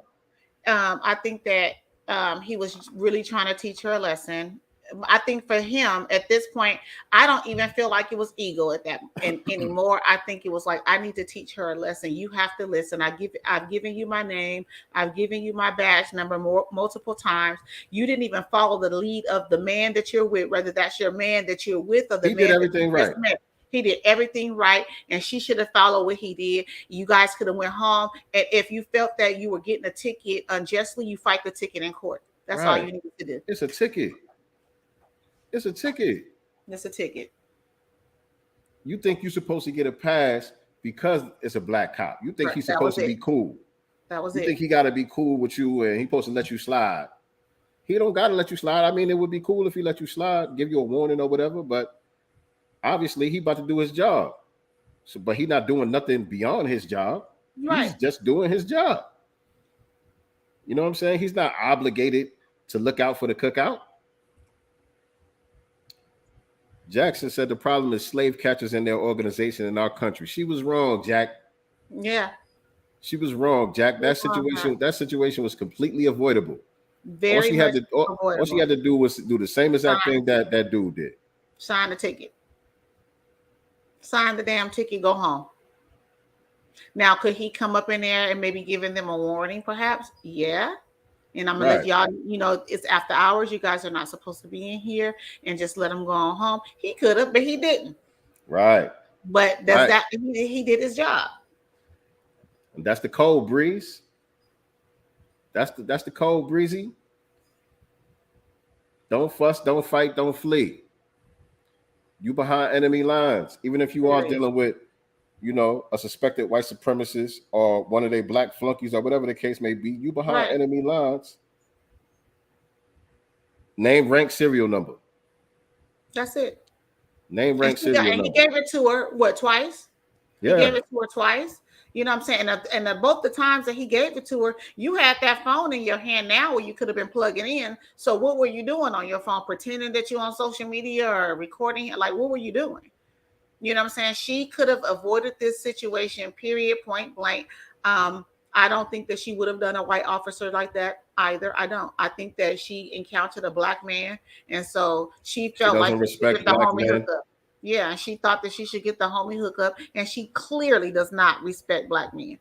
Right. Period. Right. And I hope that if her and old boy had just met and they were just in the park chilling, talking and trying to get to know each other, man, run. You can't do nothing with that. She's not going to allow you to lead. She going to bark the whole relationship. Bro, run. Yeah, she ain't it. No. She ain't it, fam. She ain't it. Hopefully you was just smashing at the park. Get a hotel next time, my nigga. Get a little hotel room. You know what I'm saying? Right. I know, it's inflation right now, but be safe. Be safe out here. Jack, you revised it a little bit. Jack said, "Fuck that. You got on that. You got on that uniform, nigga. Period." Jackson gonna be up in there concocted some spirits on that ass in a minute. All right. So what we doing? All right. But before we get to the main topic, I want to talk about first T.I. and Killer Mike. Oh Lord. All right. I'm actually, I'll say this. I've never been a fan of Killer Mike music. I don't even know it. To be honest, I don't know if I heard anything. So I'm gonna keep that a buck. Music wise, T.I. as well as his wife when she was with Escape. Big fan of the music. I'm not gonna knock that. So let's be clear that this is not about that. Okay. It's about the whole tap dancing. It's about the whole, it's the, ATL is Wakanda. It's the crying, when the news camera was out there, when, protesters were out there over the killing of, what's the brother name over there? Rashard Brooks, was it Rashard Yeah, Brooks? Rashard Brooks, I believe, at the Wendy's. You know, this fool over here crying on camera, like all this whole stop crying. What's going on, Mama Love? I had to say that out loud. I had to say that with the little voice. Stop crying. We can't be doing that. You cry to your woman. You know what I'm saying? Go cry to your mama. You don't get on camera in front of these white supremacists crying and shit. Don't do that. Let's move on. What she said. What she said. Okay, so we see UTI. Georgia lawmakers honored the musician's service to the state by giving him the Georgia Outstanding Citizen Award. Shortly after, T.I. was also recognized for contributing 4,000 hours of service to our country. He was awarded the Volunteers Achievement Lifetime Award by the Global International Alliance Program from President Joe Biden. Right in time for midterms, ain't it? So Trouble Man says, so you spend years grinding, fighting. Let me see if I can say it like T.I. You spend years fighting, grinding, clawing, and climbing with what feels like the weight and hate of the world on your shoulders. Oftentimes feeling like no one cares, notices, or appreciates your efforts, intentions, or sacrifices. Then bam, God hits you in the face with a blessing that shows you you don't know shit. So humbled and thankful for Rep. Deborah Brazemore and Ambassador Peterson and Joe Biden and the Vice President Kamala Harris and everyone else who had a hand in making this possible. Can't thank you enough for these prestigious honors. God is the greatest. Okay, Tip. It's a big honor. Let them know how you feel, nicety girl.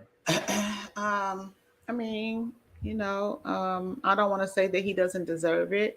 You know, people should be recognized for their efforts within the community and, you know, anything that they're doing that's great, right? So we're not saying that. The timing for me is definitely going to be the timing for me. We know how these, at this point, if you don't, you should. We know how these administrations work, and it's midterms. And the fact that he had to thank those two who are not doing anything for the Black community, I'm damn your award. I would have thanked everybody but them. Oops. Like, I don't know. Like, I feel some kind of way about him thanking those two. Like, you know what I'm saying? Because again, that's for you. And we're not taking that away from you. Maybe on the sidelines, maybe in the background, he was like, yeah, what's up with, you know, y'all, what's up with these reparations? I don't know. Maybe he did, maybe I doubt it. I don't know. I don't want to take from his moment. I don't, but I just feel like the timing and stuff, like, I just feel some kind of way. Listen, to me, the moment is overrated. The moment in itself is overrated. The award in itself is overrated. If you're doing good things in the community, the most honorable and prestigious award that you can receive is from the community. Right. The results of that work. That should be the honor and the prestige that you're proud of. The results of that work. What can you hold up and say, these are the results that have been made in my community directly from the work that I put in, not a pat on the head from the dominant society. If the dominant society is giving you a pat on the head, that's the first clue right there that you really ain't did shit. Doing shit. Boom. You really ain't did shit. As long if you did something that was gonna disrupt the status quo in any type of way, the last people that's gonna give you a pat on the head is the dominant white establishment. Them. You know what I'm saying? So the very fact that they're giving you some type of award because you're doing work in the community, you're doing work on their behalf. Whatever you're doing is in alignment with their agenda. With them. So I'm here to spoil the party. I'm here to spoil the party. I don't give a damn about your moment. I'm a fan of T.I. I like T.I. T.I. probably one of my favorite rappers out the South. Not probably, he definitely one of my favorite rappers out the South. I like T.I.'s music. Heavy. You know what I'm saying? But this right here, this ain't it. This ain't it. Same thing with Killer Mike. I'm a big fan of Killer Mike. I do not know his music, y'all. I mean, can you just drop something that I may know, like one of maybe his biggest song? Maybe? No, he's not really a big commercial success like that. He, you know, some of the stuff that you might know with him would probably be like features with Outkast. Some of the stuff he was featured on with Outkast and stuff like that you probably ain't even know it was him. but he's more on the underground side. So you know, it's like hip hop purist. He a real MC. You know what I mean? He really could spit. He got a dope ass album. What was the name of that album? I forgot the name of that album, but he was dropping some heavy jewels on that shit. You know what I'm saying? He got a song called Ronald Reagan that I really like. He's dope. He's dope. I like him. I haven't heard him. To be honest, I haven't heard him. You know, the most that I know about Killer Mike is him hollering every time he's on a microphone. You know, they bring his big bear ass out there just to holler and cry. You know, pledging to the white people about Wakanda. Like that's what I know. I know him for is crying. And this is the thing about Killer Mike. You know what I'm saying? Red flags. I've been throwing tomatoes at Killer Mike ever since he was running around here caping for Bernie Sanders heavy. Like you said, when he was out there with Keisha Lance Bottoms crying on TV, talking about this is Wakanda and all of that because of the riots that was happening, the righteous riots that was happening over these police killings and all of that, because their businesses were being directly affected. Right. Well, no, they weren't though, because remember they were out there at the CNN building. That wasn't directly to them. They was over there. It was a couple of black businesses. It was a couple of black businesses that got some windows broke or whatever the case may be. But hey, y'all got insurance, goddamn. Right. Y'all got insurance. But it was a couple of other things that was like, come on, Killer Mike, man. And the thing for me is, Killer Mike is a brilliant dude. You know what I'm saying? Not just as an MC, but you know what I'm saying, just as a man. He's very well spoken. You know what I'm saying? He knows how to articulate himself and translate his words into messages with passion. You know what I'm saying? Whether he rapping or speaking. And so I just wish he would use those gifts in the right way, because I know that he knows better. I know that he knows better because, Didn't he go to an HBCU? Probably. I know his father was a cop. I think here in Atlanta, his father was in law enforcement or whatever the case may be. I know he's an educated brother. I'm not sure about his. I think he went to an HBCU. Type of degrees he got or whatever. We know they get cultivated there. But I know for a fact that he knows a lot of the history. You know what I'm saying, of our people. He understands what he's doing. You know what I'm saying? Right. And that's what really makes it cooning.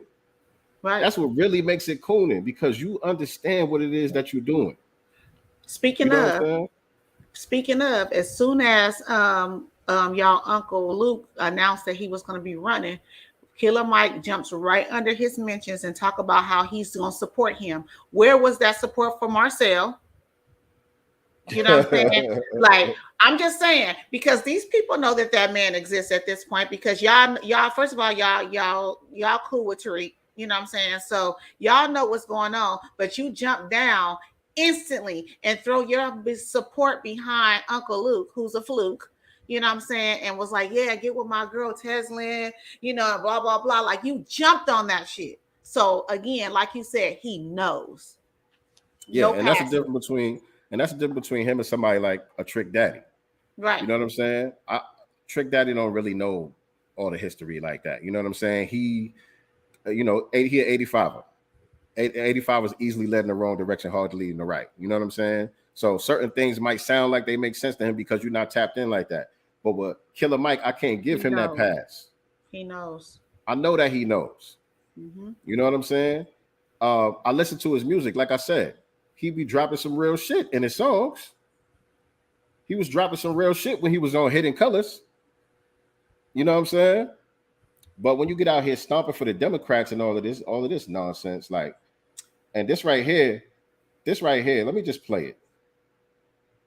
And I'm gonna read what I wrote about it too.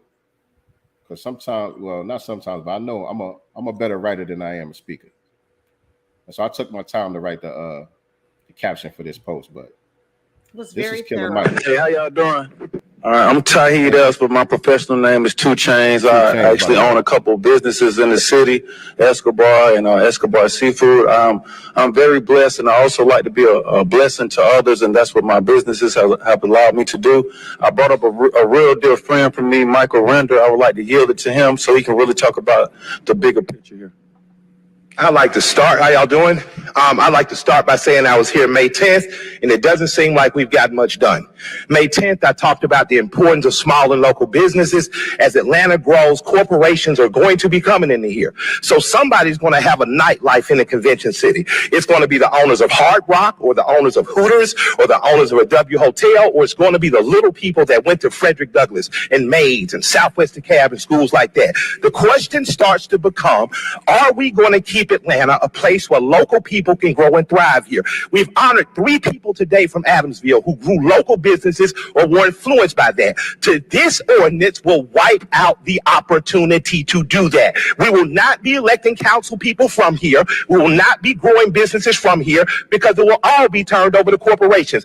I insist that this be sent back to committee. We will not wait 2 weeks to simply let a vote come again that will vote us out quietly in the night. This is one of the only cities where entertainers and athletes have gone on to form a business class. When you go to New York, the clubs ain't owned by people who look like you. When you go to Los Angeles, the clubs ain't owned by people who look like you. When you go to Miami, you might get turned away by people who look like you that don't feel like you deserve to be in the club. I'm saying to Atlanta right now, I'm saying to every city council person, when you come around and you need donations, when you come around and you need votes, you come to us singers and dancers and club owners, and we oblige you. And for those that don't, the people you ally with are us. The people that you need to in the last second to get you are us. So do the right thing and send this back to committee. I've worked with many of you all before. I'd love to work with you in the future, but more so, I'd love to see the people that run our nightlife working with. Time has expired. Thank you. Hey, how y'all doing? And so, all right, I'm Tahid Else with my professional. I worked with many of you all before. On what? He worked with them in the past on what? Because we didn't see it.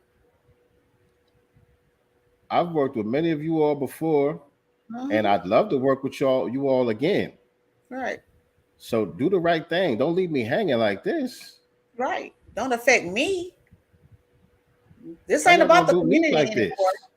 This isn't about the community, black community anymore. This is about him. This is about. Hey, how y'all doing? All right, I'm Tahid Else, but my professional name is 2 Chainz. I actually own a. Go ahead. I'm sorry.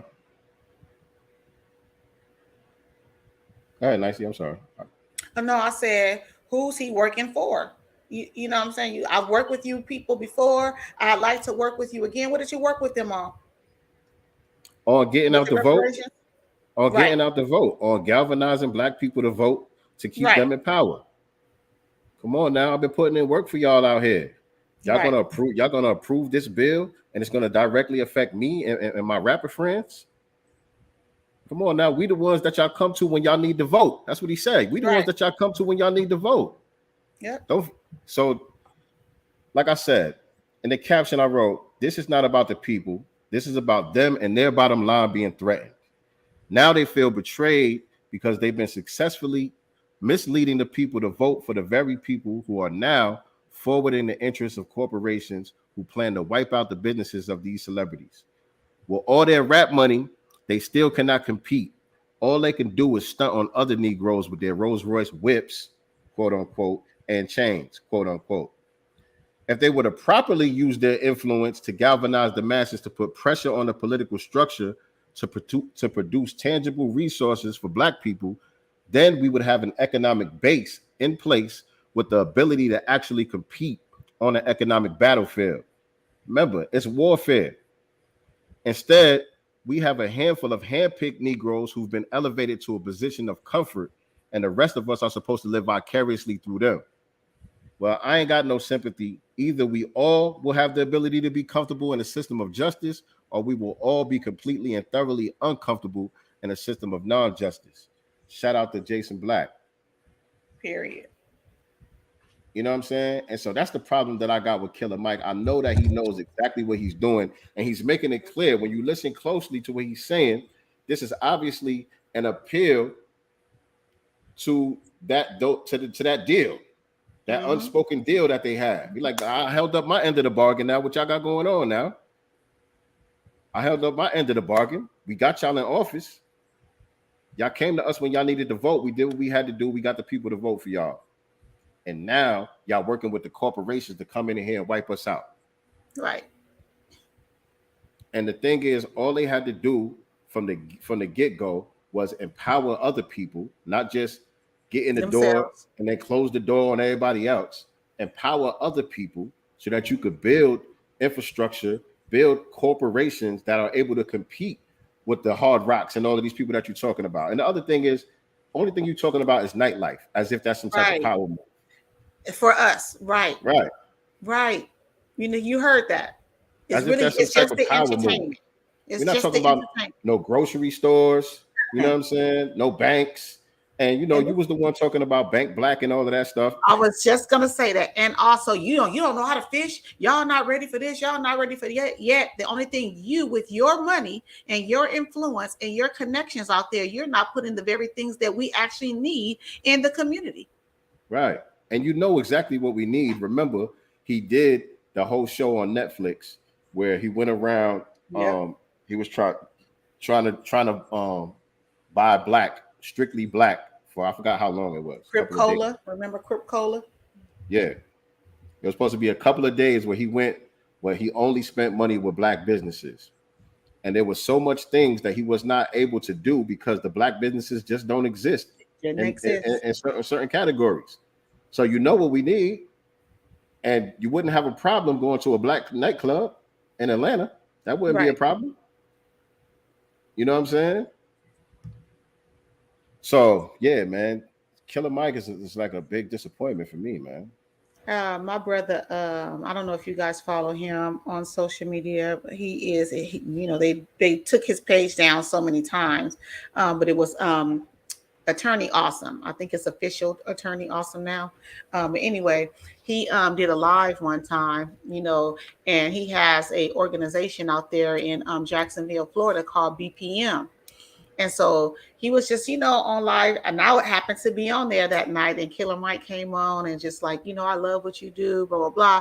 Oh, and Attorney Awesome kind of went in on him, kind of about these very things. Like, I wish you had that pulled up.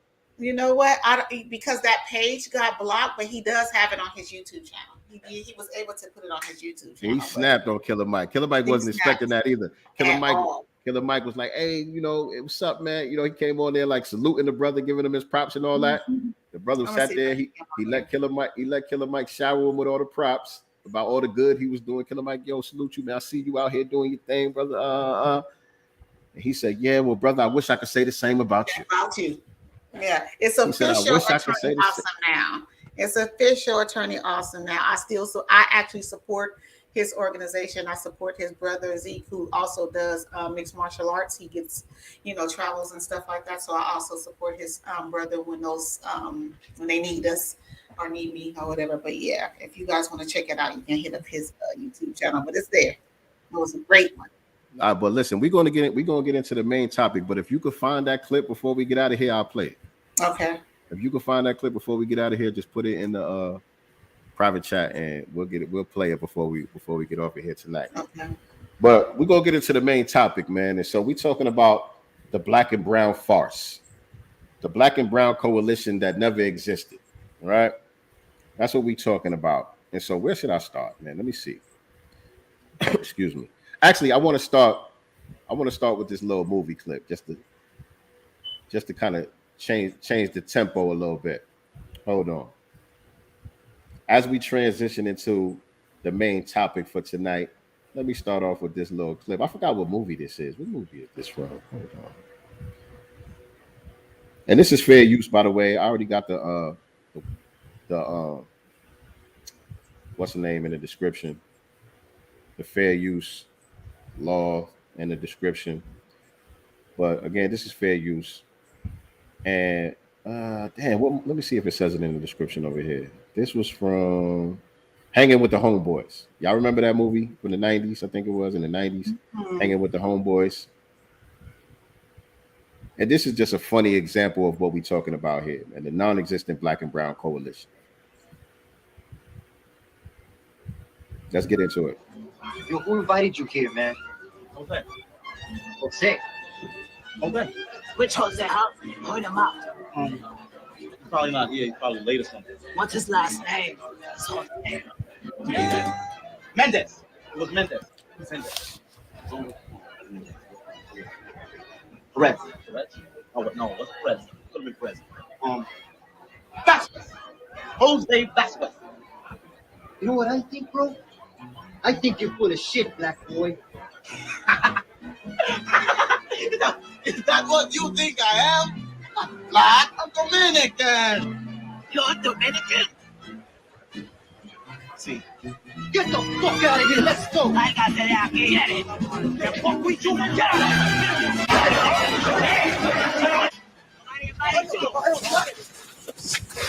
You guys come back here again. I'm going to get my gun. Fucking pendejo. Hey, yo, so look, even in jest, you will never see a scene in a movie or a skit or anything like that where that happens in reverse. No. Where black people are kicking a Spanish dude out the party just because he's Spanish. Beating up on a Puerto Rican or Mexican or whatever, simply just because they Puerto Rican or Spanish. We've never gotten down like that. We've always looked at the hombres like they was our homeboys. Right? We've always looked at them like, hey, you know, this is another marginalized group. They get targeted by the white supremacists just like us. You know, we never had anything against anybody.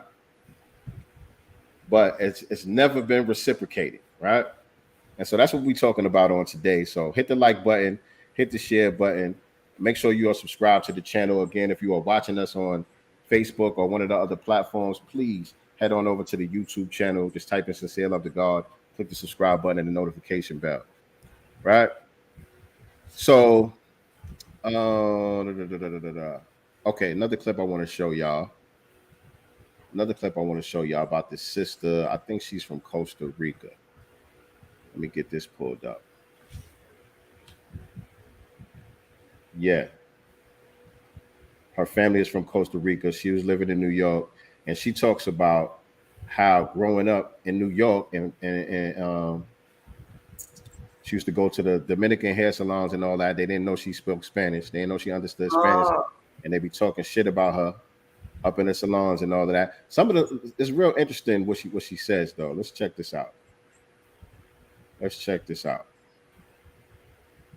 So here's your Black and Brown Coalition family. This is how it goes down.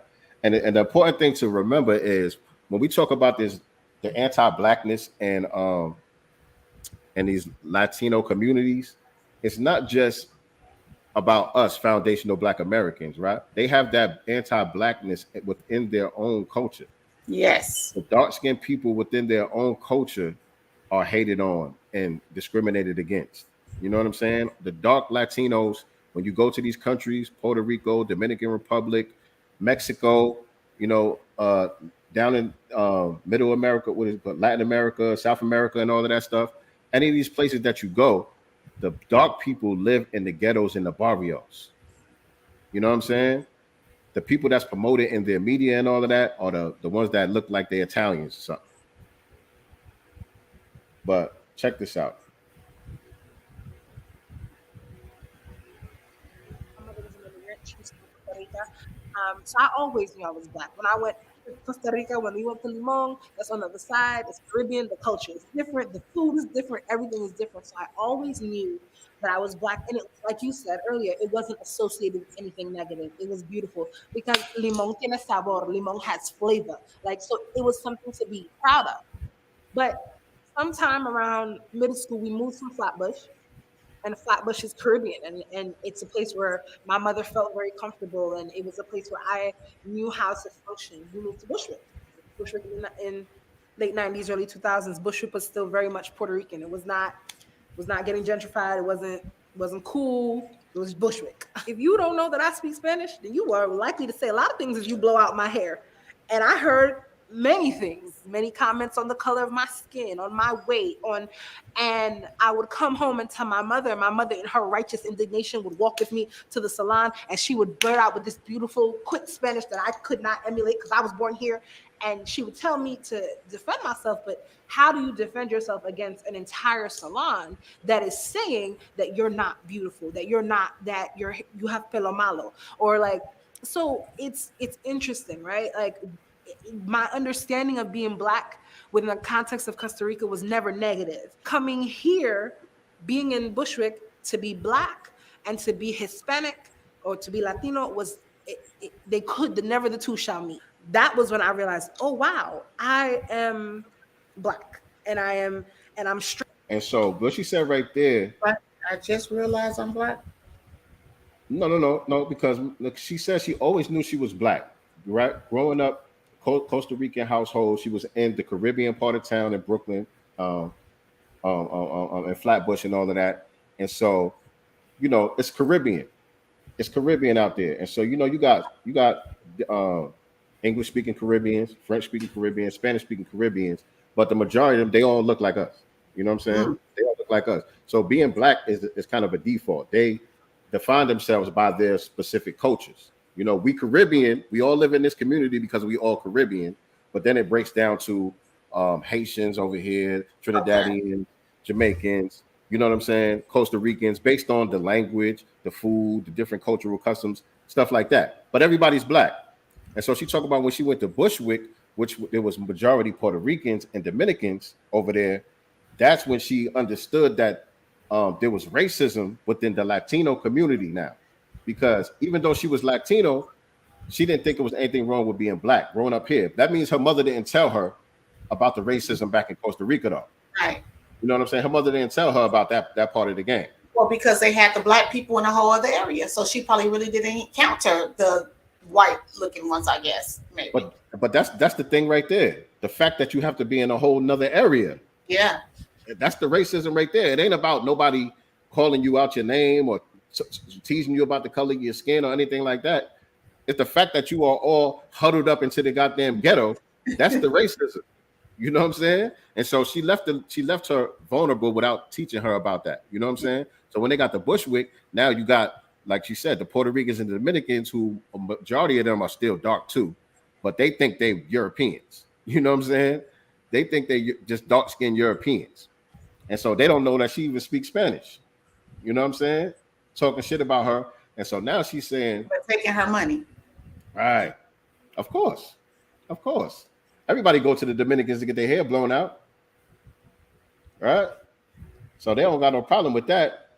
But I forgot the point that I was going to make about something that she just said. Hold on a second. Let me bring it back a little bit. Something that she just said.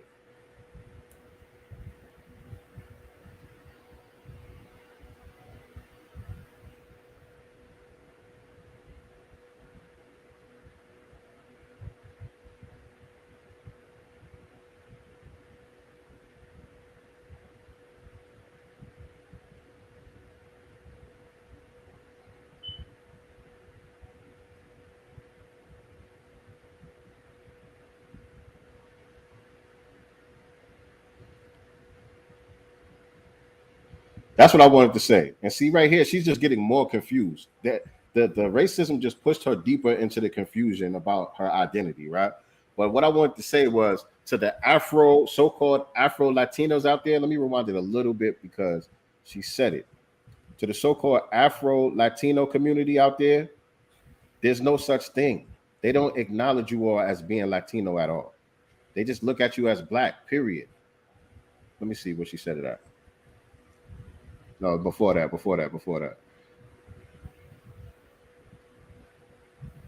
Right there.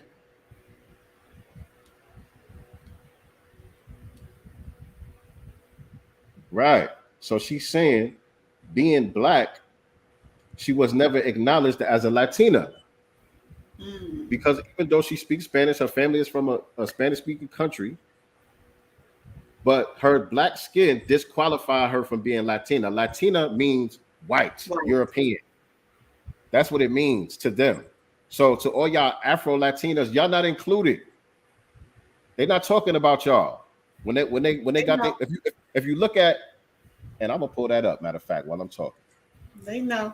I'm gonna pull up a picture of the Hispanic caucus while I'm talking. Let me see. I want to see a picture of them. Let me get the images. Okay, perfect. I can't make it bigger than that. Hold on. All right, perfect. Look at this, y'all. Let me stop sharing. I'll get back to the video in a second. This is why a lot of y'all are confused, man. when they talk about Latin issues, Hispanic issues, and all of that stuff, and they trying to get legislation and all that stuff passed that's going to benefit Latinos, you know, AOC and all of them. Right. You dark Hispanics, they not talking about y'all. Let me share this. But if they go and they speak Spanish, right, and they can show maybe their birth certificate, would they be included then, or just being black like with the Native Americans, you just excluded? Look on your screen. This is a picture of the Hispanic caucus right here. Wow. It may be one or two darkies up in there. Let me see. Is there any? No, I don't see one. No. Okay, there's one all the way in the back over here. There's one all the way in the back over here. He a little brown skin. But look at this. This look like a straight up white boy right here. If y'all can see it. If y'all can see it. But this is your Hispanic Latino representation right here. This is who they're talking about, y'all. They're not talking about you dark-skinned Negroes who speak Spanish. They look at y'all the same way that they look at us. Amara La Negra and the rest of y'all. Right. They look at y'all the same way they look at us. They don't see y'all as being no goddamn Latinas. Okay? Y'all get confused about that. Let me go back to the video, because a lot of what she's about to start saying now, it just shows how confused she is based on that experience. I don't really blame her, but it's a good example of the mental confusion that a lot of y'all Afro-Latinos got going on. Now look what she starts to say about her identity. Go ahead. Or to be Latino was it could never the two shall meet. That was when I realized, oh wow, I am black, and I'm strange black because I'm a black person who speaks Spanish. I'm even stranger because my accent isn't Caribbean, it's Central American. And so I just don't fit in anywhere in this context of a Puerto Rican Dominican neighborhood.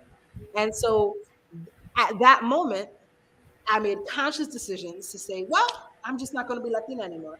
I am going to just stick to the Afro-Caribbean side because it made sense. That doesn't make any sense. I was just going to say that. Why what I couldn't thought. she just be black? Go ahead. Why couldn't she just be black? Exactly. Obviously, they ain't accepting your ass, so why couldn't you just align with the people that accept you, I guess? And when I saw it, that's what I thought she was about to say. I thought she was about to say, okay, I came to the realization I'm not really accepted as a Latina. So I thought she was about to say, so I'm just black. Let me just stop this bullshit. I'm black. No, she went on to say, okay, I'm just going to identify as Afro-Caribbean. So she's still trying to other herself. She's still trying to say, I ain't one of y'all. Right. Whatever I am, I might not be accepted over there, but I ain't one of y'all though. I'm still different. I'm still exotic. You know what I'm saying? Because I speak Spanish. Right. My last name is English. Like, this just makes sense. And so that became the conscious decision for me to identify solely as West Indian, even though my roots are in Central America. Even though you ain't no damn Indian. Huh? So she just went on to the West Indies? Like, I mean. What the hell is a West Indian anyway? A Caribbean? That's just a made up term. That's just a made up term because the same people that took over those English speaking territories in the Caribbean are the same ones that colonized East India, and they sent a lot of the East Indians over there. That's why you said your homegirl that was from Trinidad. When you went over there, the food is like Indian food and all of that. They got a lot of Indians out there, a lot of Indians in Jamaica. You know what I'm saying? And so now the black people are confused about who they are because they done flooded y'all through their immigration system with a bunch of Indians, East Indians. And so now you West Indian. The hell is that? So it just became a whole section of my identity was cut off for the next decade. And so, yeah, I just thought that was a good example of some of the confusion that goes on. And the confusion is intentional. She don't want to be Negro. Let's just be clear. She wants to be other, and let her have that. So that when it's time for these reparations, no, you other over there. Call CARICOM. Call him. Tell him, come on, help you get your shit. Because you ain't getting that. I mean, they're black as hell. Even got locks. That was funny right there. She even got locks. I think they was faux, but whatever. I mean, but you know, the illusion of them. It's some FBA style going on. That's you know, absolutely. Let me see. Okay. Okay. New book alert. Oh. New book alert.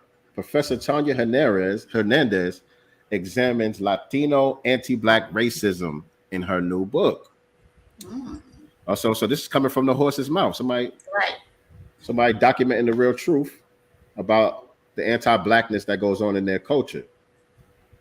Racial Innocence, Unmasking Latino Anti-Black Bias and the Struggle for Equality. The third book by... okay. So just a little bit of the interview right here. What inspired you to write this book? As an Afro-Latina, there goes that term again. Afro again. And let's have another look at her. I don't see no Afro. Now, here goes the thing, though. Here goes the thing. It does get a little bit confusing. I'm just trying to help some of y'all out with that term, just to let y'all know y'all not really accepted as being Latinas or Latinos. But I do respect the fact that the reason why y'all are attaching the Afro to it is because you are acknowledging your blackness.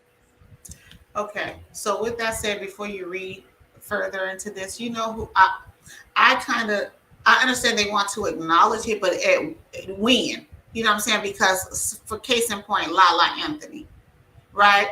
I've seen her lately on all these Latino magazines and stuff. Like all this time, first of all, she used to work out here. I want to say it may have been Power 106 when she first started. I don't think it was 92.3, but I believe it was Power 106 as well. And all the time that Lala was out here before she married Carmelo and all that stuff, you also think she was a stud, by the way.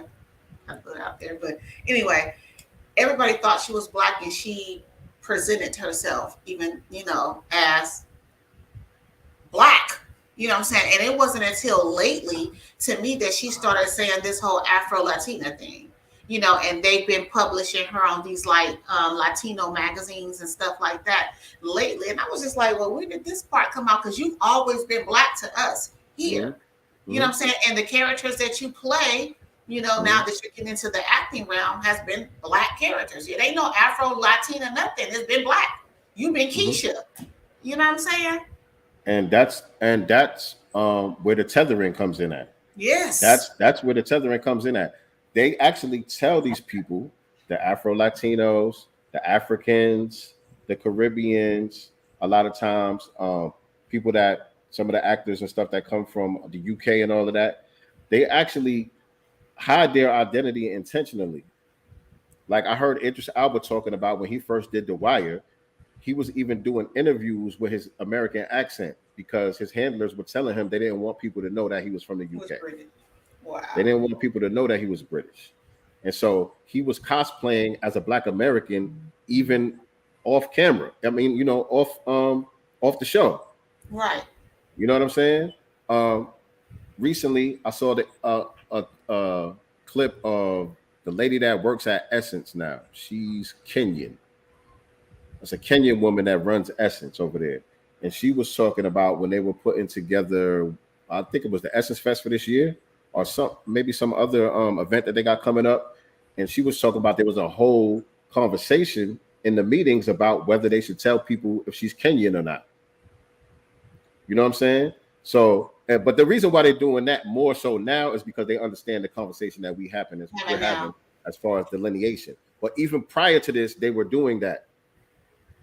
They were doing that. They were pawning people off just as Black Americans. You know what I'm saying? Just so they could create this illusion of inclusion. I talk about it often how they doing this heavy in the NBA and they doing it heavy in the NFL. They got all types of programs over in Africa and a lot of these other countries where they traditionally don't play basketball and football. Right. They play soccer. They play cricket. You know what I'm saying? They play rugby.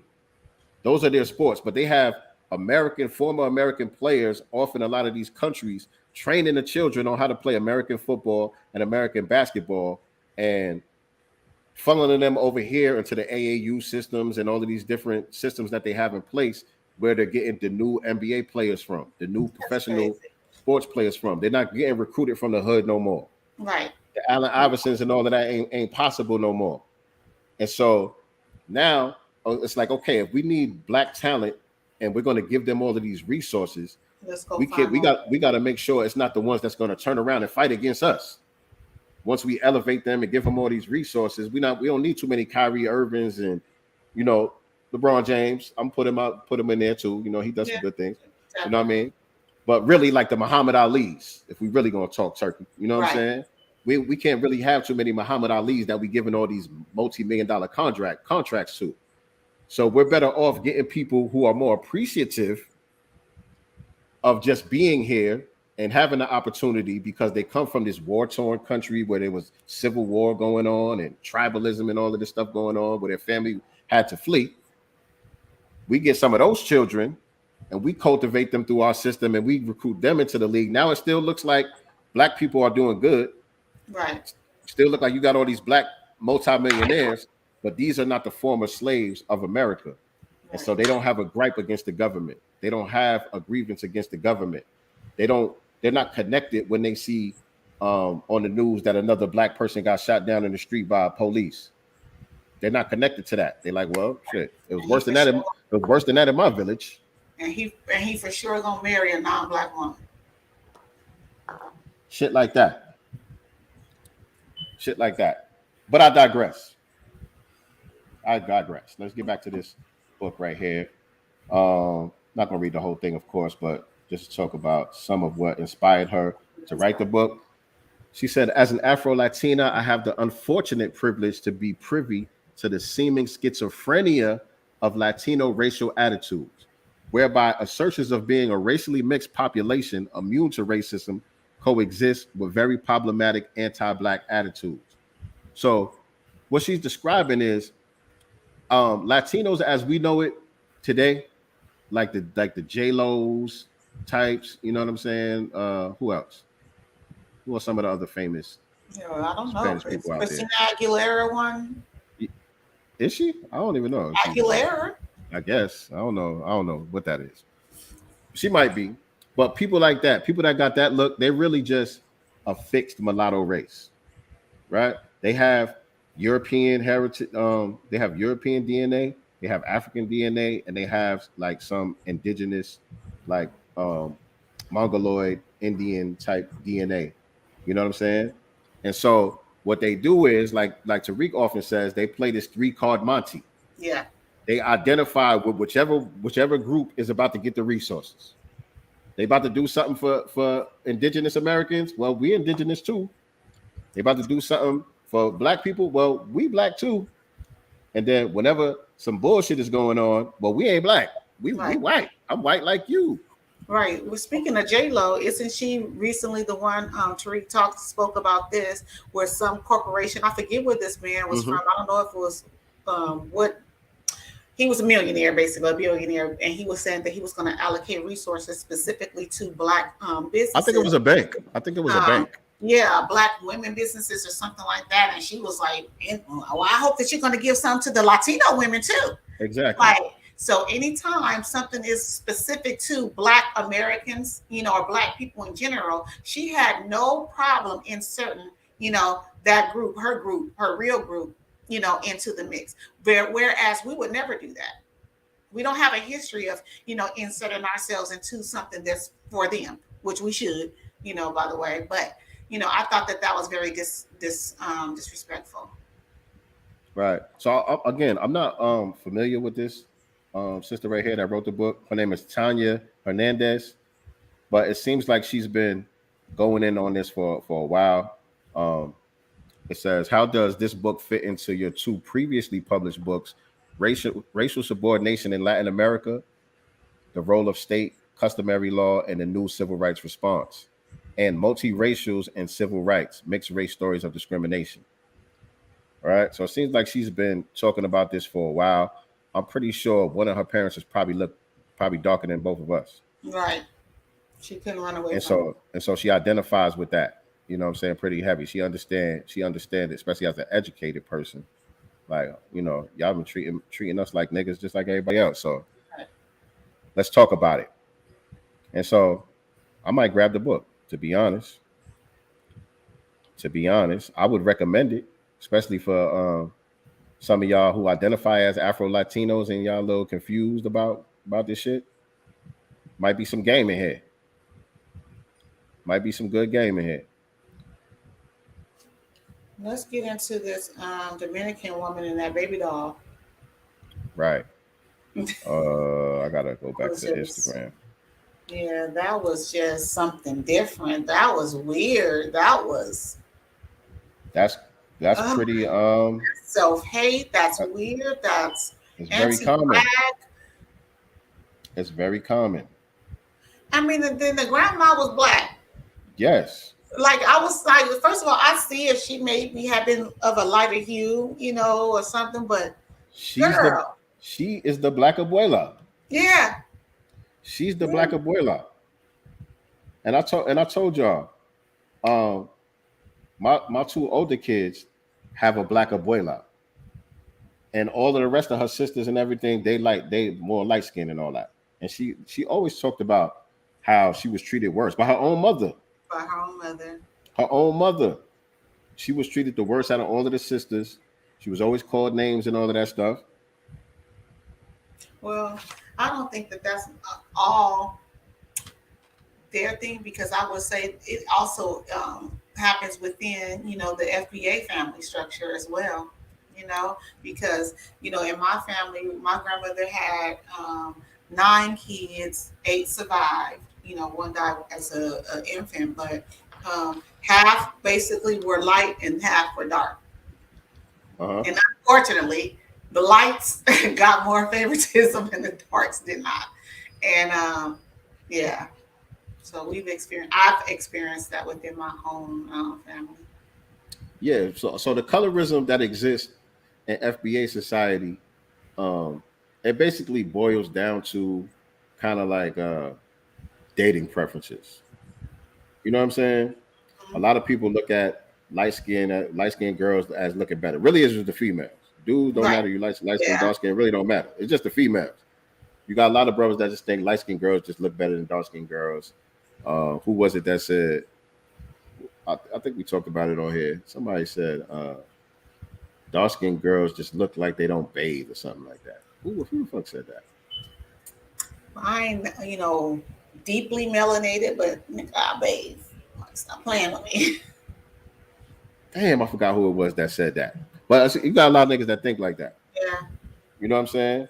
But in these other societies, there's actually racial caste systems where the lighter you are, the more privileges you have in the society. That doesn't exist here. No. You know what I'm saying? That part doesn't exist here. And so that's why you got the bleaching and all that stuff that goes on in a lot of these Caribbean countries, African countries, because they literally get privileges based on being lighter. You know what I'm saying? Soap is ugly. Like, it's not even a normal color. It's disgusting. Right. It's just like it's ugly. But yeah, this is the black abuela over there in DR. Hold on. Dominican moms be like, no. Las dos muñecas lindas de Ori. ¿Y cuáles que están allí? ¿Y cuáles son esas? Estas son las de ella, que se parecen a ella. This is the doll that I got her. Mira cómo ella los cachetes. Mira. Ella no le gusta esa muñeca. No le gusta. No le gusta. Ella sí le gusta. Ten Ori. Ori, ten. Ori. Ori, ten. Ori, your dolly. Mira la misma cara de tu hija, mira los cachetes, mira. Esta es la... Vale la misma cara. That's sad. And so you think your grandmother would have took it that far? No, absolutely not. No. I like you said, it was more preferences maybe, but no.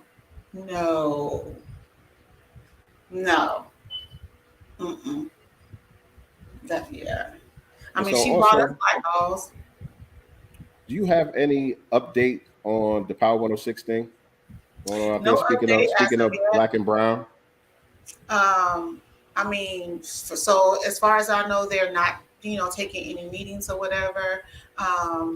People have still been going up there. They went up there this past Wednesday. I don't know if any future, protests are going to be up there. But there was this big old jolly raccoon that showed up there. He has a YouTube channel. He's also been kind of all over in those spaces. He goes by Pan-African something. And he ended up showing up. Is that the dude I was on his channel? Maybe he's kind of chunky. Yeah. He big with a beard or something. Yeah, he ended up showing up there just, Pan-African Strikes Back or something like that. Yeah, Pan-African Strikes Back. Doing little goofy stuff, whatever. I'm still trying to push that narrative that Foundation of Black Americans is a hate group, but just being up there, being a provocateur and stuff like that, that goofy stuff, but I don't see Power 106 to me isn't, trying to apologize. They're not trying to have a discussion. They don't give a fuck, basically. That's how I look at it. And most of their viewers, one, you're playing black music. And number two, your viewership is also black. Well, I think that when Big Boy left, though, he took some of the viewers over where he is, which is 92.3. But Big Boy have been there forever. But I'm going to say this. I'm going to put a little bit of the ownership on him too. Because he also hired a bunch of Latinos. He didn't pull black DJs on and street teams and stuff like that. He did the exact same thing. He was in a higher position? I feel like being the face of the radio station for some. I don't mean shit. I mean, we should have some type of influence. My thing is hire somebody that's you, fool. I'm just saying. Sometimes everything ain't how it looks. Sometimes it's just optics. You just the face, but you cause no shots. They make black people the face because that's what's going to make it move. You know what I'm saying? And he just also married one of them. Who, Big Boy? Mm-hmm. Y'all ain't want him. Y'all ain't want him when he was 900 pounds. At all. He even said himself that he stunk. He said himself that he stunk. And honestly, I ain't never seen her, so I don't know what she looking like anyway. So, that probably was the only option she had. I didn't have to go that route. So, but, he starts to talk like them, with the, that accent. He tries to throw that He's shit a comedian. On. I'm trying to cover for you, Big Boy. I'm trying to cover for you, Big Boy. And honestly, I haven't heard anything, although, you're not with Power 106 or anything like that anymore. You can still use your platform to highlight the protest. Say something. No. You don't, just throw I heard something going on over here with some, I don't know too much about the radio stations out there. I don't know too much about the radio stations out there, but could it still be the same company? It might still be like iHeart Radio. It could be behind both stations. But they sued him. So Power 106 ended up suing him for not renewing his contract, and him leaving and going over to 92.3 The Beat because basically he wanted more money to renew his contract. They didn't want to give him the additional money, so he went where the money was. He went where the money resided. And they tried to sue him for that. So I can't imagine you going to a company that's suing you to another company that they own. I don't know. Yeah. And then 102.3, that one is still big here, but I believe that one is still owned by Stevie Wonder. Okay. Oh, that's interesting. Yeah, because I didn't even know that he was at that station before or whatever. For years. Like, I'm talking like 20 plus years at Power 106, being the face at 1,000 pounds up into being a skinny. He just went over to 92.3 The Beat. He's probably been there 4 or 5 years, maybe, so far. And as a matter of fact, they gave, when Big Boy left, they gave Nick Cannon a slot at Power 106. And guess who all his DJs or VJs are? Mexican. Bingo. Females. All right. Well, yet another poll shows Hispanics going Republican. Surprise, surprise. We've been saying that how many years now? At this point, it's been evident in the way that they vote before Trump. That's the trouble that the Democrats are having, because they keep going out of their way to do all of this stuff for Hispanics. When they talk about immigrants, that's basically who they talking about, Hispanics. They ain't talking about the Haitians and all of that. They're just talking about the Mexicans at the border. And then the problem that they having is they get over here. Hold on, they playing music on here. My bad. The problem is they get over here and they start voting for Trump. I can't get past the commercial though. Okay. The biggest political story of 2022, perhaps as the overturning of Roe v. Wade, is the sudden shift of Hispanic vote away from Democrats toward the Republican Party. And yet another poll, this time CBS.gov/YouGov poll from last week, confirms the movement. Overall, the poll shows Hispanics disapprove of President Joe Biden's 55% to 45%. On the economy, 64% disapprove of him. On inflation, 74% of Hispanics disapprove of him. On gas prices, 72% disapprove of him. And on the issue of guns, 59% of Hispanics disapprove of him. On whether Biden is a unifying political figure, 62% say he is not. On whether Biden is competent, 51% say he is not. But you know what's crazy about this? Let me close this because all these goddamn pop-ups. You know what's crazy about this, Nicely? What? I don't know if you saw the recent broadcast that our brother did on TD Hip Hop, on the TD Hip Hop channel, where he was showing how Black people still have the highest favorable percentages in all of these polls for the Biden administration. Every single group, his ratings are in the tanks, except for Black folks. Black folks are still 65% in favor of Biden and Kamala Harris. And that's crazy considering we haven't got shit. So that means that we have a lot of work to do. And it also goes back to what I said when I said in the beginning that we need to start knocking on some doors because somebody don't know something. Somebody don't understand. Somebody ain't getting it. It's crazy. 60%? Right. Approval rate in Black society. The only ones who haven't gotten anything. Right. The only group who hasn't. All these other people actually got shit. Right. And they saying get them out of here. Jump ship. The ones that got some jump ship and we still hanging on. What the heck? It's insanity. It's political insanity. Well, this is why they don't feel like they need to do anything for us because we ain't doing shit and we still have your support. Exactly. So when they're saying that his approval rating went down, it wasn't the approval rating of Black people. It was an approval rating of everyone else. Everybody else except Black people.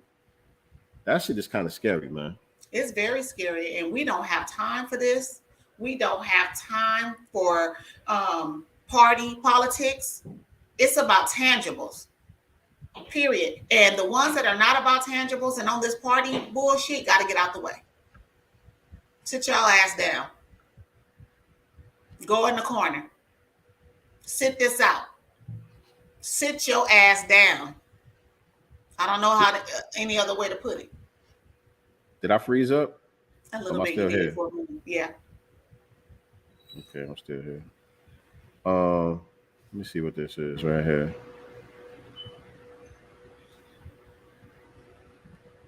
Oh, I think I remember this.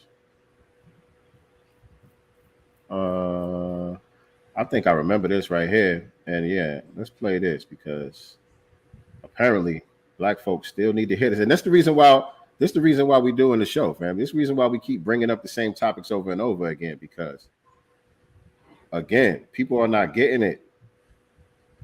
People are not getting it. They haven't come up with any new tricks. They haven't ran no new plays. They're running the same old play over and over again. And we keep getting caught up in it.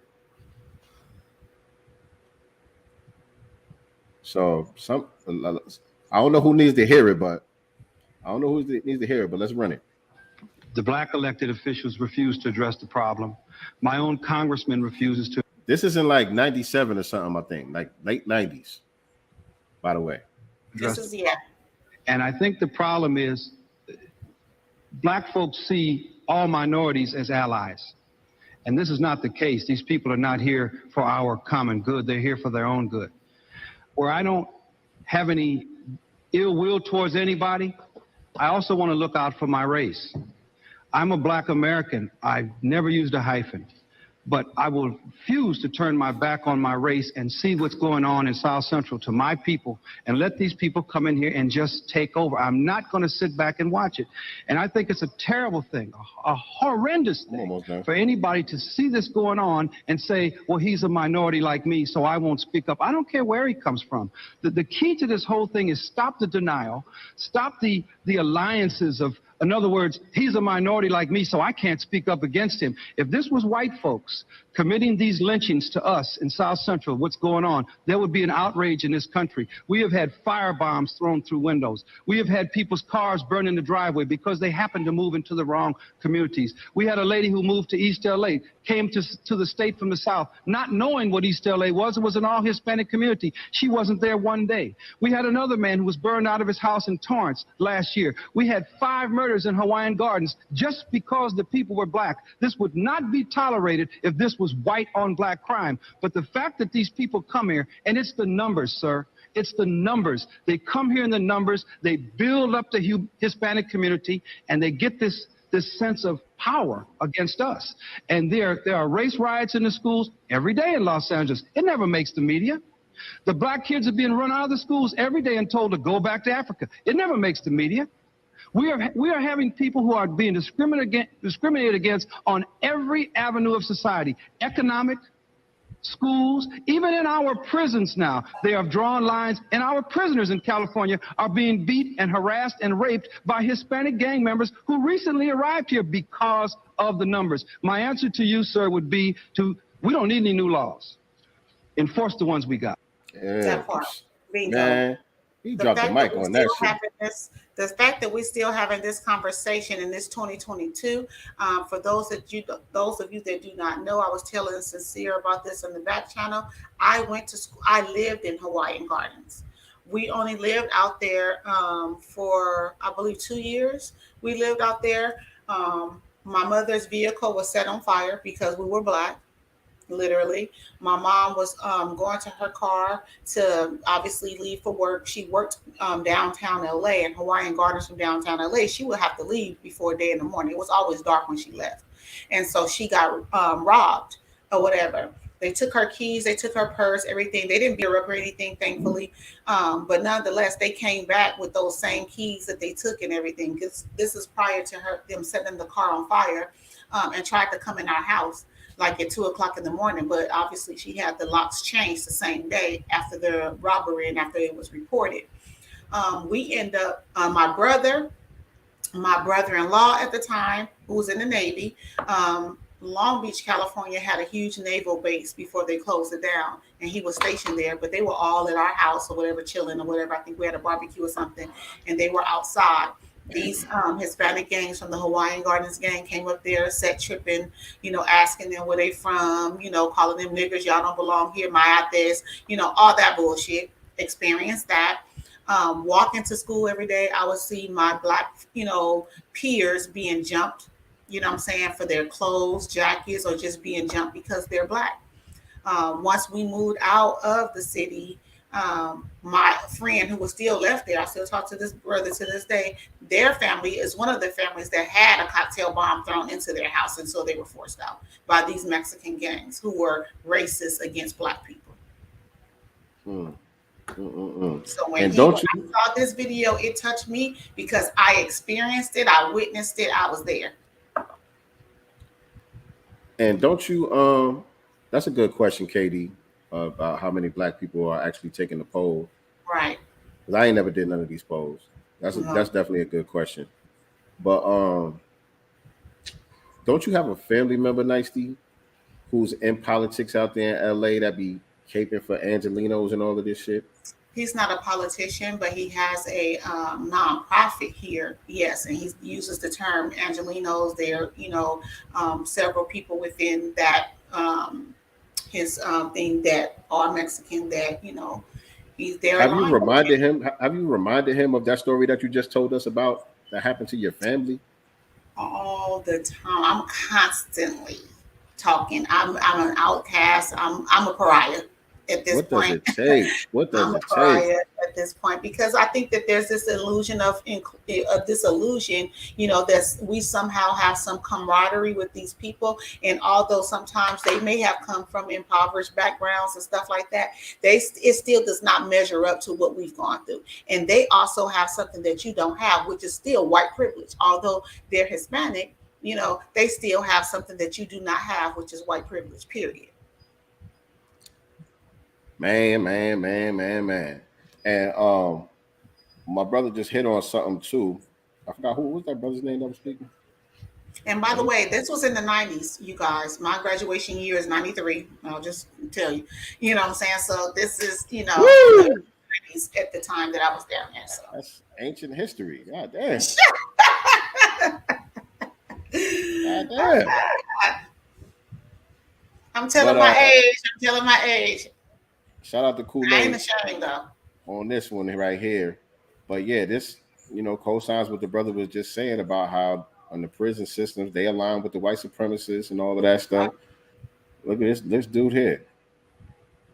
They honorary Aryans now. Okay.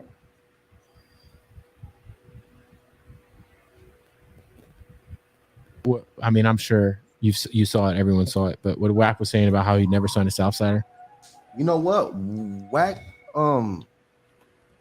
Like, he's right. He's like, that's it. That's how it is. It's been. You know what I'm saying? It's been a lot of like, they run their own politics. We run our own politics. It is what it is. I'm not mad at him. It just the way the question was asked between him and the homie that was talking, it was kind of like the way they asked the question and the way they got at each other. Obviously he's gonna answer a certain way. Yeah. If it was me on the phone with Wack, I'm not gonna ask him, would you sign the Southside? I don't give a fuck if you want to sign one. We don't want to sign to no blacks. Right. Southsiders do want. Guess I don't want to speak on that, but we don't want to sign to no blacks. You know what I'm saying?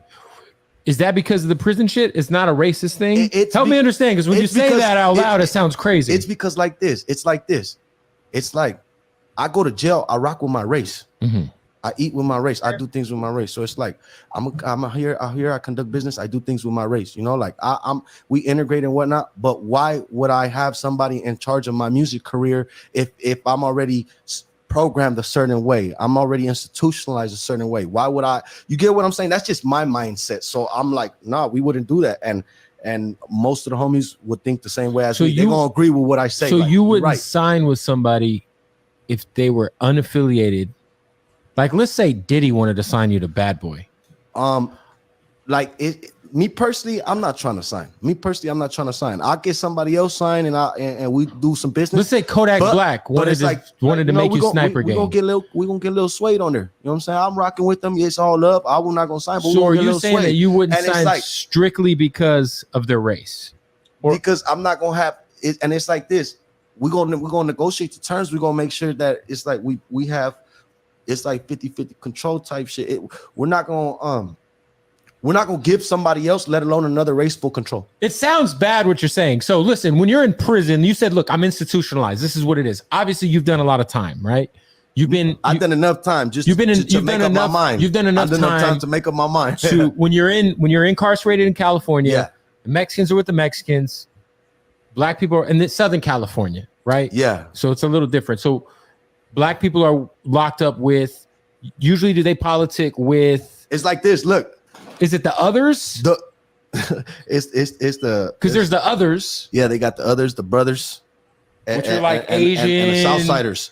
Yeah, exactly. Like Indian, whatever. And then the The whites and the Mexicans link up. The Woods, the Southsiders. They run with the Southsiders. So while you're in prison, you're running with the Woods.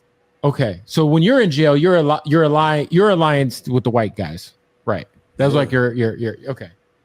What did you? Right, man. And so yeah, let's unpack this. So shout out to the white dude doing the interview for holding him accountable for what he's saying and make him stand on what he's actually saying, because he was trying to dance around it a little bit. He was trying to dance around it and say it without saying it, but it was just strictly based on race.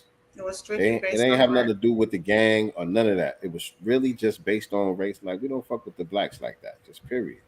And that's fine. And I hope that Black people listen to the other stuff that he said, because he was saying when basically, when we're doing business, we do it in business with each other, meaning they only patronize one another's business. This is why we do the Black Business Showcase, because we feel that Black people should go out of our ways to support Black businesses more. But, this is what, they're programmed to do, versus we damn near have to beg one another to do. They're programmed to support one another. They're programmed not to look outside of one another for support and or any of those things, right? It's the way that they are programmed. In a way, I'm not mad at it, because this is exactly what we should have been doing a long time ago. You know what I'm saying? And it's better late than never. I'll say that. Mm-hmm. But I also say I don't like the fact that you come over here, one thinking you better, and using your gangs or whatever. And then let's be very clear, because there's plenty of Black gangs. I'm from California. They would target soft targets. They would target boys during that time that they knew were not gangbangers, that were more the preppy boys, the dancer, house dancer type guys or girls. So even then, they were targeting soft targets. My mom, obviously, was a soft target. You know what I'm saying? I had never been approached, thankfully, but they were only approaching soft targets. Mm-hmm. Which also means that you're cowards. Now, why did he try to make it seem like it was just South LA? Maybe because that's where he's from. You know what I'm saying? That's probably the dude that was doing the interview though, when he was saying, he was like, now, by the way, we're just talking about South LA. It's a little different. Like, is it different in other areas? I don't feel like it is, because you have South LA, which has, at this point, South LA is all Hispanic. You have Boyle Heights, all Hispanic. You have East LA, all Hispanic. You have El Monte, all Hispanic. Like, we can, you keep it a buck, y'all, Compton. I'm 5 minutes from Compton, all Hispanic.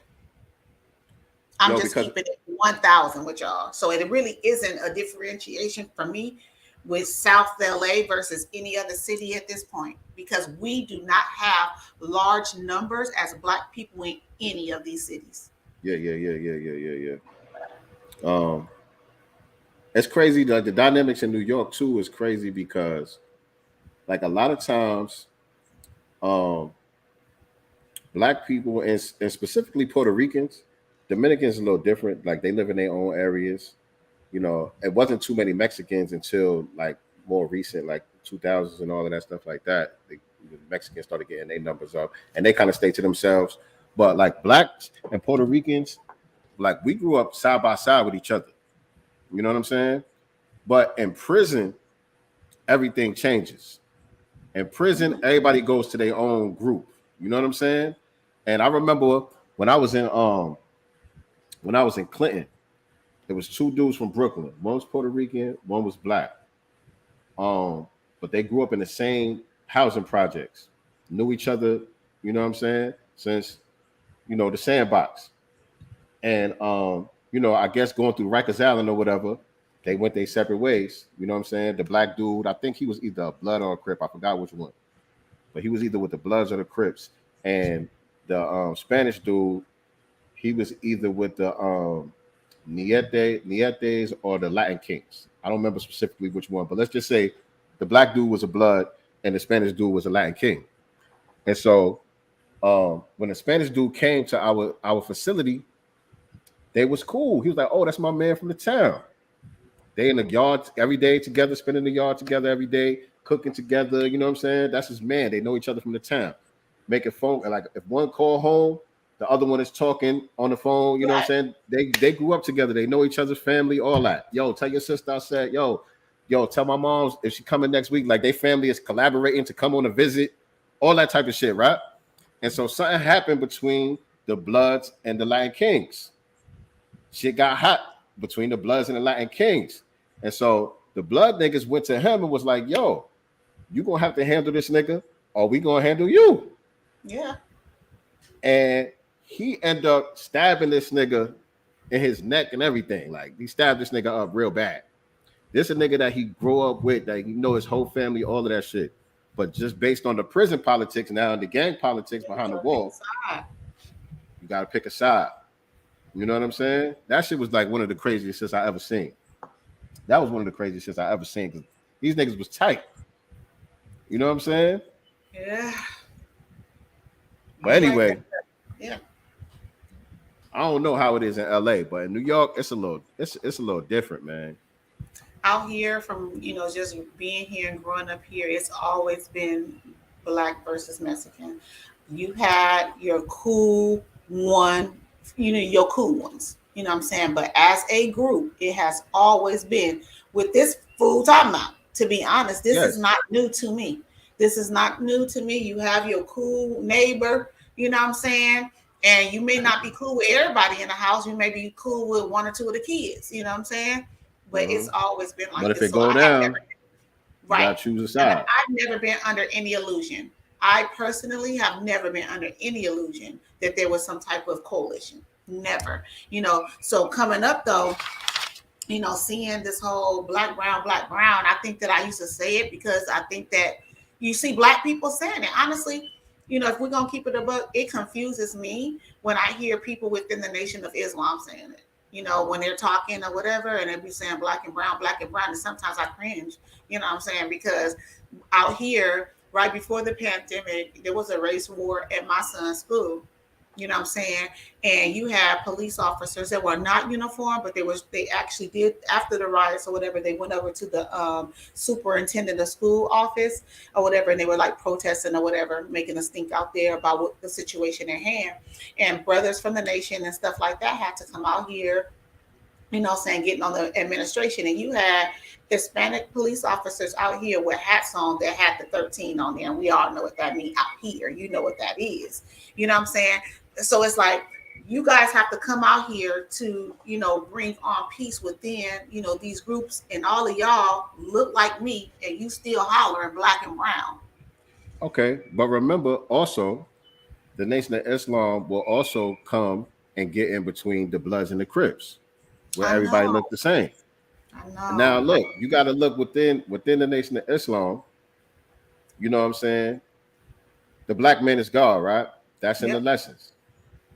If you look at the membership of the Nation of Islam, it's the entire diaspora. And everybody is saying the black man is God. They got Mexicans, they got Haitians, they got Puerto Ricans, they got regular black people, Africans. All of these different people are a part of the Nation of Islam. You got ministers, you know what I'm saying, from all these different places, but under the code. And so that's where that comes from. It's a Pan-Africanist kind of perspective. You know what I'm saying? I'm just saying that's where it comes from. Well, I'm saying I never understood it. I just didn't understand it because I'm like, you here, looking like us, defending us, because at the end of the day, it wasn't the black students starting it. You know what I'm saying? And so it's like, they look at the open enemy as being, the ultimate trickster, which he is, and they see everyone else as being victims. You know what I'm saying? And so they understand it's the Nation of Islam, their duty is basically to be like the medicine, right? You know what I'm saying? They're trying to raise the family back up into our original state as gods. You know what I'm saying? And so they have to deal with us based on our condition, like a physician. You know what I'm saying? So they're not going to blame you for being in the condition that you in, because they understand how it got that way. You know what I'm saying? Right. That's the perspective that they come from. So what we're doing, Nation of Islam is not a political organization. You know what I'm saying? What we're doing has a lot to do with our politics, trying to get tangibles, trying to put pressure on the political structure for what we are owed. And so their mission statement is different than what we're doing. You know what I'm saying? That's all that is. I just noticed too that out here, anytime, any type of truce is being promoted, whether it's, a truce between the Black and the Hispanic, gangs of people, or truce between the Bloods and the Crips, etc. I don't see any of the brown people here, speaking on those truths. I don't see any of them on the front lines. I don't see any of them putting, speaking like that as well, saying that we need to come together and stuff. I always and only see Black people, Black faces doing that, being the faces of the truce between the two groups. Yeah. Like, where are their organizers and leaders that's saying that, Black and brown brothers and sisters? Where are their organization leaders that doing that and pushing that? I definitely agree with that. Other than those who are members of the Nation of Islam, that'll be the only ones that you see. But them having their own organizations who move like that, it's non-existent. It's non-existent. You know what I'm saying? So I definitely understand, you're cringing at that and the frustration that might come with that. But I could just see it from both perspectives, being that, again, I grew up studying those same lessons. Right. You know what I'm saying? And so, we're going to end it kind of how we started it. We opened it up with Dr. Anderson talking about the invention of the Hispanic group, race, whatever you want to call it. And so we got this article right here, speaking of the lessons, that's how we were taught, in the Nation of Gods and Earths, go from knowledge to born and then born back to knowledge. It's zigzag zig. So we're going to end it the same way that we started it. Talking about the invention of Hispanics and what it says about the politics of race. And this is from the Heritage Foundation.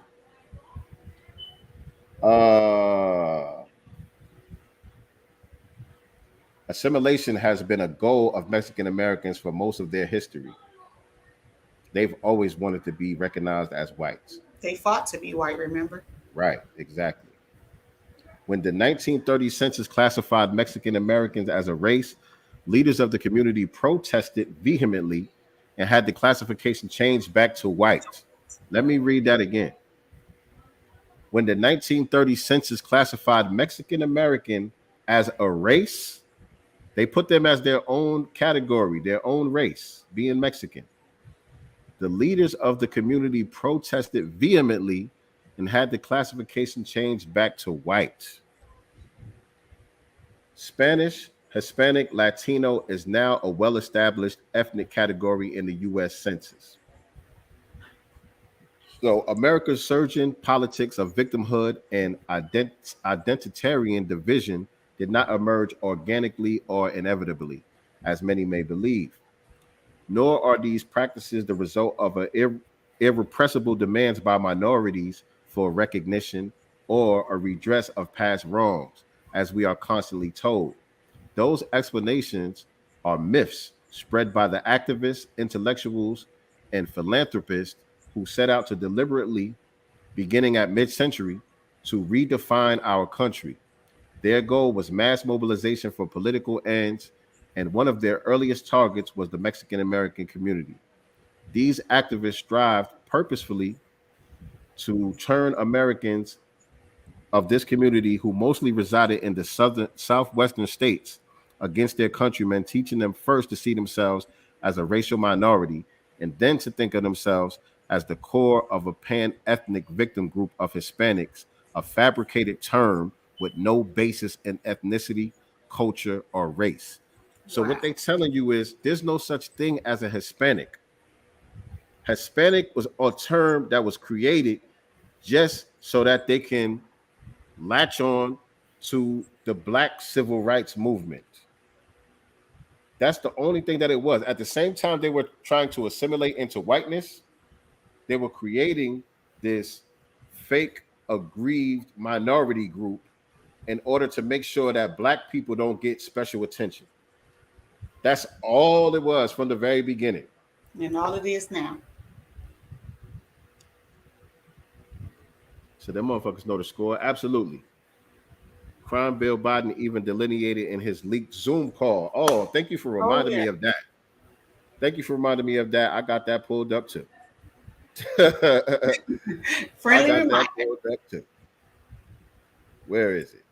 I got to get that ready. Well, so why is it that we're delineating ourselves from, I guess the immigrant class, right? Or non-foundationals, that it's a problem? People done delineated from us a long time ago. It's a problem because it is U.S. policy. It is U.S. policy that foundational Black Americans don't get anything specific and exclusive for them. That is the policy, because that is the way that you change the status quo. In order to keep the status quo secure, firmly in place, everybody has to be included when it comes to us. Other people can have things specifically and exclusively for them, because that doesn't change the status quo. There's a hierarchy. Whites at the top, buffer classes all in the middle, blacks at the bottom. But if blacks start getting special attention, then that hierarchy starts to shift around a little bit. You know what I'm saying? It also just proves to me that we're obviously not just 13-14% of the population. And so, and the more that we're talking about this, the more that we're learning about our history, the more that, we're connecting with other foundational Black Americans, we're realizing that there's more of us than them, period. And that's what scares them too. Right. All right. It's almost time to go, fam, but I'm glad Jackson reminded me of that. So I'm gonna play this, and I'm gonna play one more video before we get out of here, because we got to drive this point home, because a lot of our people don't get it. Like Dr. Claude Anderson has told us time and time again, either you play as a team or you lose by default. And let's be clear, our scores are low, y'all. We losing right now. Like a mug. Cold. We got to get on code. Like a mug. So let's remind everybody what Joe Biden said. My head saying progressive and I'm AOC, but I have more of a record of getting things done in the United States Congress than anybody you know. True. Getting things accomplished. And that sounds so self-serving. I know that. But this is going to really be hard. This is going to really, really, really be hard. And let me conclude and turn it over to Kamala, who says, what the hell am I doing with this guy right now? But all kidding aside, I've known you my whole life, most of you. I've worked with you my whole life, most of you. I've been around doing this for a long, long time. I don't always get it right, but I always take responsibility. When I get it wrong, I acknowledge I got it wrong. But my overarching objective, if we cannot make significant progress on racial equity, this country is doomed. Doomed. It is doomed, not just because of African Americans, blacks, but because by 2040, this country is going to be minority white European. You hear me? Minority white European. And you guys are going to have to start working more with Hispanics. Who make up a larger portion of the population than y'all do in terms of raw numbers. You heard that? And look at those Sambos. Like, did no one, like, twitch? Like, I think I would have cut them. Excuse me, Mr. President, but I got it. What you mean by that? You know what I'm saying? What do you mean doomed? Can you define doomed? And why is it doomed? Because of African Americans. Like, I'm asking questions immediately. No one gave any pushback at all. They sit there and took that bullshit like the Sambos they are. Because they already know this. That wasn't news to them. That wasn't news to them at all. And so how much longer are we as foundational Black Americans are going to allow those 4-6 coons that we saw speak for us? Not at all. Get them out the paint. I'm leaving? Hold on. Get them out the paint. They cannot speak for us anymore. They sat there, and then the thing about it is when we're talking about delineation, when we're talking about reparations, when we're talking about tangibles for our vote, they give us more pushback than they have the person that has the power to push the pen to sign policies for us to benefit on.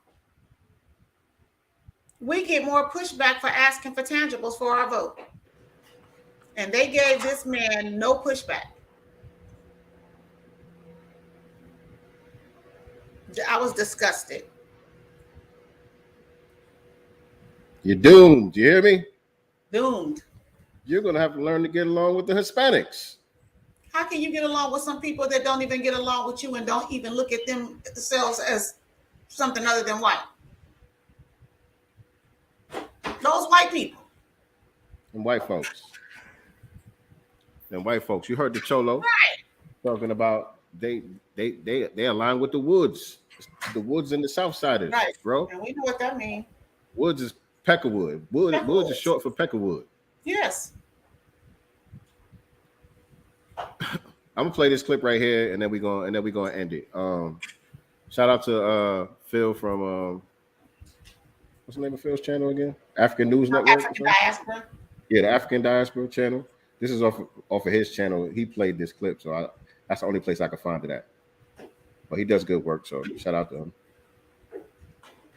But this is another young, quote unquote Hispanic dude who's keeping it a milli about the anti-blackness that goes on in Spanish culture. Exclusively because let's talk about this shit, because this shit is so fucking true. A lot of Hispanic and Latino parents will literally try to teach you at a young age to not be friends with black people, and it's fucking disgusting. They show you racism, anti-blackness, like colorism at a fucking young age. You could be a dark-skinned Latino, and yet you will get a lot of fucking hate. Not only that, media will even fucking show that shit too, where literally they show that white Latinos are literally rich, smart, educated, and they're always holy. But when it comes to black people or Afro-Latinos, they're ghetto, they're poor, uneducated, and they're criminals. And not only that, a lot of these celebrities believe this shit too. And also, they do blackface. And that's why a lot of people don't want to unionize when it comes to the Hispanic and Latino community, because of the amount of fucking anti-blackness, the racism towards black people. And not only that, y'all forget that literally black people have influenced our fucking community so much, from technology, from food, to even music. And some of y'all bitches be dancing to those music that literally were influenced by black people. Well, first of all right. He kept it a milli. Yeah. Respect that. He kept it a whole milli. And so some of y'all Negroes need to get that through your skull as well, man. Absolutely. I'm not here trying to change the minds of the anti-black Latino community. I'm not here trying to change their hearts. That's not what this is about. It's not trying to get and build any type of allies or get them to see themselves different than how they see themselves. It's just to help us get rid of the illusion that they see themselves as anything other than being white. Right.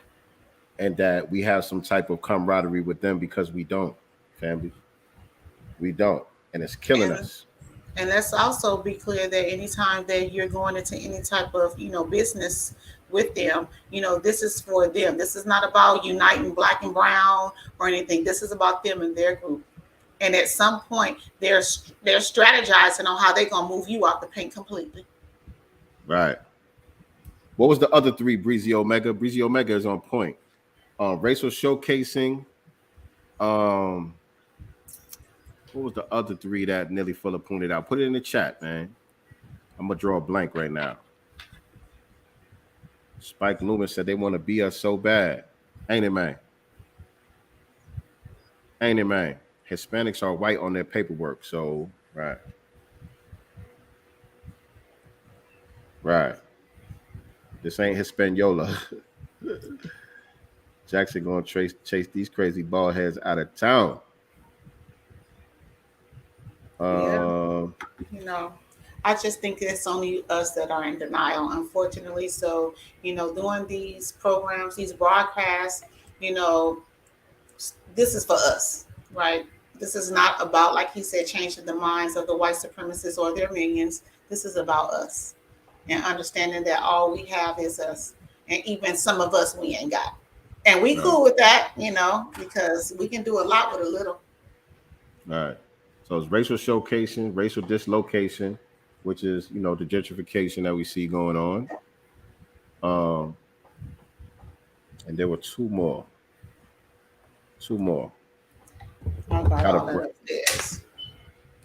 But appreciate you, Breeze Omega, and everybody else in the chat who's been chiming in with us today. Yeah, this was a good 3 show. hours. Yeah, we got a lot covered. This was a good one, much needed. You know what I'm saying? And so appreciate everybody chiming in with us, man. Make sure that you guys are hitting the like button, sharing this out on your social medias. Make sure you are subscribed to the channel as well and click the notification bell so you can be reminded. We will be here mostly every Sunday around 4 p.m. Eastern Standard Time, 1 p.m. Pacific Time, doing what we do. But also be sure to check us out on Wednesday. We got another episode of the Black Business Showcase coming up. This brother creates bulletproof mattresses. He got bulletproof mattresses and other types of artillery that's designed to keep you and your family safe. And so we're going to be talking with this brother this Wednesday about his business and everything like that. So make sure y'all tune in for that. That's going to be at 8 p.m. Eastern Standard Time, 5 p.m. Pacific Time. Did I say Tuesday? It's Wednesday. It's Wednesday. So I just want to make sure, you know, we're not, because I know we were kind of fluctuating the time. So, you know, the invites were 9 p.m. Oh. It's 9 p.m. Eastern Standard Time, 6 p.m. Pacific Standard. We did 8 p.m. to accommodate Chase. Okay, yeah, I'm cool with that. I just thought I thought we had a couple that was at 8, but I'm cool with that. If it's 9, that's even better. He's 9. Okay, so 9 p.m. Eastern Standard Time, family. 9 p.m. Eastern Standard Time, 6 p.m. Pacific Time. Yeah, that's perfect. Yeah. That's perfect. I can get 7 fed, bathed, put him in the bed, get him out the way. We get on here and do what we got to do.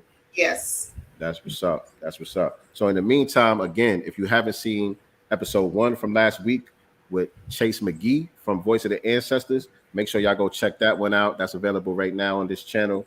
And I will be creating another playlist for Black Business Showcase Season 2. And if you didn't catch up on Season 1, there is a playlist for that available right now as well. So go check those out, share them out, all of that good stuff. So it's going to be Wednesday at 9 p.m. Eastern Standard Time. 9 p.m. Eastern Standard Time. All right. Yeah, that about does it for today's episode, fam. We are not. I know. Okay. I was just gonna let you let everybody know where they can follow you at and all of that. Oh yeah, you guys can follow me on Twitter at nyctegur and nyctegur with the number 1 on the end on Instagram. So that's nyctegur on Twitter, nyctegur with the number 1 on the end on Instagram. And of course, you can follow our brother, Sincere Love the God, at Sincere Love the God on all social media platforms. Make sure you guys are downloading the single Plandemic and all of his other music and merch. You guys can click on the link in his profile for merch as well as music. So make sure you guys are checking that out as well. Yes, indeed. And I seen a couple of y'all shooting y'all shot in the comments. The inbox, you know, the inbox is open, right, Nicely? The inbox is open. Sure. Slide on up in here. Sure. Slide. All right, man. Applications are being taken. Yes, indeed. Yes, indeed. My inbox is closed, but y'all can follow me as Sincere Love Love the the God. He's been out the game for a long time. On social media platforms, I'm at Sincere Love the God. Make sure that you guys are following me so you can keep up on everything that we got going on with the GodCast and all the music and all of that good stuff as well. And so, yeah, stay tuned, family. I'll see y'all in a couple of days. And remember, we are not the master teachers, but we are the master students and signal boosters for the voices of the new Black media. Y'all have a good night. Peace and Black love. Resilient, we poster children of prophecy fulfillment. We gotta be God's children.